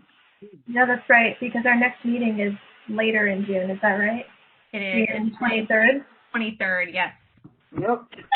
Yeah, Marty, we're calling a special meeting for your vote. Okay. So yeah. Okay. Do we have a date for that yet? No, I will talk to Anna with your date, okay? Sounds good. Great. Joe? Yes, I'm done. All right. Well, with that then, for everyone that has stayed on 3+ hours on this community meeting, really appreciate you. So Commissioner Costello and I would like to introduce a resolution that we think is pretty simple, but we would like to ask DDOT to really prioritize safe streets in ANC 5B. So as so many of you know, the Vision Zero initiative that is really focused in DC about eliminating road deaths by 2024, we are so far off from where we should be for that. And we actually have the benefit in Brooklyn of having DDOT having completed not just one, but 2 traffic studies that impact our community. And so we are asking, some of those recommendations from those studies have been implemented, but not nearly enough. I'd say maybe a quarter as looking through them. So rather than asking for a new traffic study, since there's already one that was been done, we're really calling on DDOT to implement the recommendations that they've already outlined that would make Brooklyn a safer community, as well as prioritizing establishment of the ANC Transportation Safety Liaison within each ANC, including ours. Kelly is an amazing liaison for us, and hopefully she will be the person assigned to it, but we're hoping that we can also just proactively have DDOT convene those meetings so that we're not having meetings when something horrible happens, but we're able to be proactive and to have those conversations before there are any injuries or loss of life. Commissioner Costello, anything to add to that? Sorry, I kind of jumped right in. No, I'll actually say that traffic safety actually seems to be one of the biggest concerns that I've heard from constituents on, and I'm sure that's true for many of you as well. So anything that we can do to encourage DDOT to implement its own recommendations, I think would be advantageous to our community and our neighborhoods. So I appreciate your consideration of this resolution. Yeah. There's more to do, but we'll start with what they've already called out is impactful and important. So I want to place this motion on the floor for consideration. Commissioner, a motion has been placed on the floor for the resolution. Composed by Commissioner Piekara and Commissioner Costello. Can we get a second? Seconded. The motion has been placed on the floor and seconded. Call for the vote. All those in favor say aye. Aye. Aye. I'd actually like a roll call vote, if I might. Sure. I'll do the roll call. So, again, the motion has been placed on the floor and it has been seconded by Commissioner Costello. Roll call vote. ANC 5B01.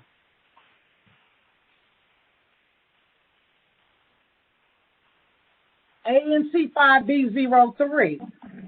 I'm sorry, did you hear me? No, we couldn't hear you. I'm sorry. I said support. Okay. ANC 5B03. Support. ANC 5B04. Support. ANC 5B05. Aye. Okay. Commissioner Higgins, how should I record the vote? Sorry. No, you can.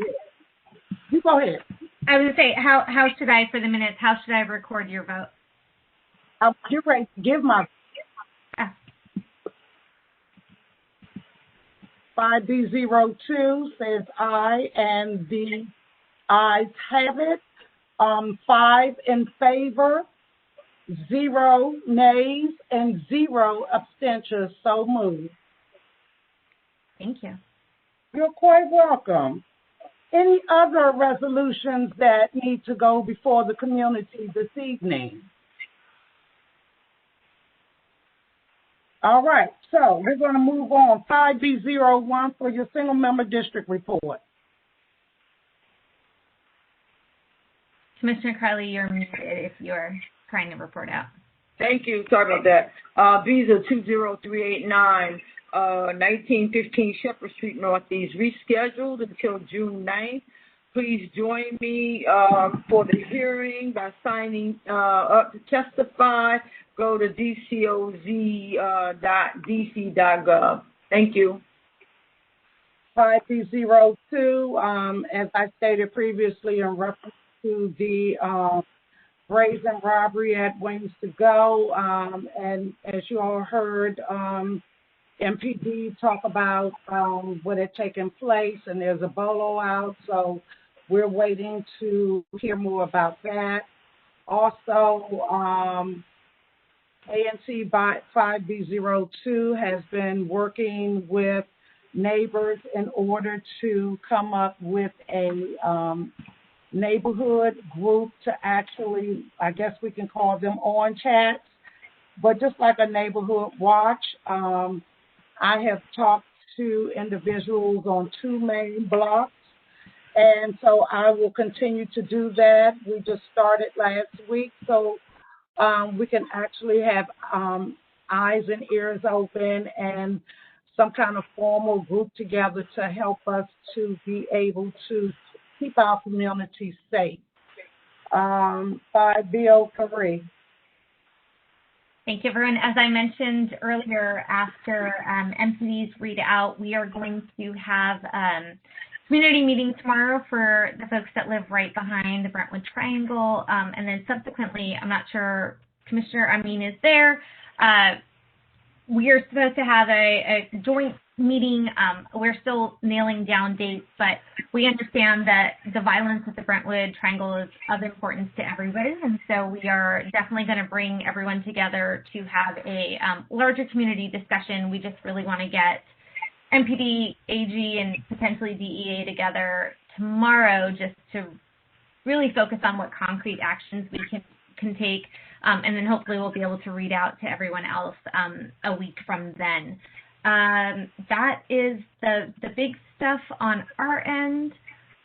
Trying to think if there's anything else. Nope, I think that's the big stuff on our community at the moment. I'm working with some other, there's going to be follow-up on some stop signs for 14th and Hamlin and others that constituents have reached out on, but that is more long-term things. All right, 5B04. No updates from 5B04. Being mindful of the time, anything from 5B04 will be come out through my web to my email list, and everyone feel free to reach out to me with any questions or concerns as it relates to ANC 5B04. All right, 5B05. No updates, and thank you to those who are still participating in this meeting for sticking with us for this long. I'm sorry for how long it's taken us to get to this point. All right. Is that it for our community updates?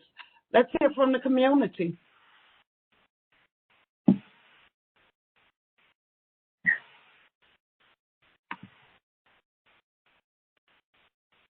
All right. Commissioner Higgins, this is your Ward 5 liaison. Can I give a quick announcement? Ms. Butler, yes, ma'am, you can. And you have the floor. All right. Thank you guys so much for inviting me, and thank you for allowing me to be at the meeting tonight. I apologize for my tardiness. It's been a crazy week. Just quick announcement, Mayor Bowser will be giving her budget for fiscal year 2022 tomorrow at 11 a.m. Please tune in. It's going to be on channel 16. I believe she's also going to send it through her live Twitter feed, and I believe it will be on her Facebook feed as well. But if it's not on social media, it definitely will be on channel 16. That I do know of. In terms of what's in her budget, she's keeping that close to the vest, so you guys will have to tune in tomorrow morning because I don't have any details, but it will be at 11 a.m. tomorrow. The second announcement that I wanted to make to the community is that Stay DC application is still open and still available. If there are any neighbors or constituents out there that are behind on their rent, please go ahead and fill out the Stay DC application and submit it as soon as possible. That program will pay up to 12 months of back rent and 3 months of future rent. So that is a total of 15 months of rent that could potentially be paid up for anybody who is affected by the pandemic and is behind on their rent. And if you go to stay.dc.gov, you can find more information, and you can download the paper application and mail it in if you're not comfortable with submitting the application online. The last announcement that I wanted to make was the emergency broadband benefit has come out. The mayor is supporting this initiative. It is brought to you by the FCC. And what this initiative does is it provides money to low-income residents in the district who need high-speed internet access. And it will provide you, if you qualify, with a subsidy that could cover up to $100 towards your internet bill. You can access this application and more information at www.fcc.gov/broadbandbenefit. Does anybody have any questions for the mayor's office? All right, thank you, commissioners. I'm going to put myself on mute. Thank you. Thank you so much. Thank you, Ms. Butler. See you tomorrow. Anyone else?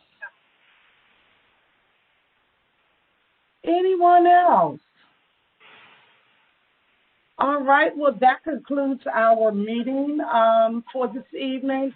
And I just want to thank all of the commissioners for the hard work you do, all of the input that you provide to the body, all of the information that you provide to keep us up and running and to keep us on target. It is truly appreciated. But the due diligence that all of you have just really shown, and just how important it is and how important that you take the positions that you handle, the positions that you've been placed in, to heart. And that really makes a difference. And our two new commissioners, Commissioner Piekara and Commissioner Costello, they have truly hit the ground running. And I always say that at every meeting because truly it has been trial by fire.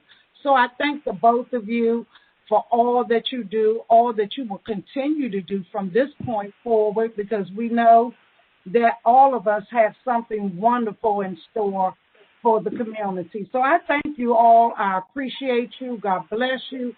And everyone, please have a fantastic evening. And our meeting is adjourned. Thank you. Have a pleasant evening. Good night.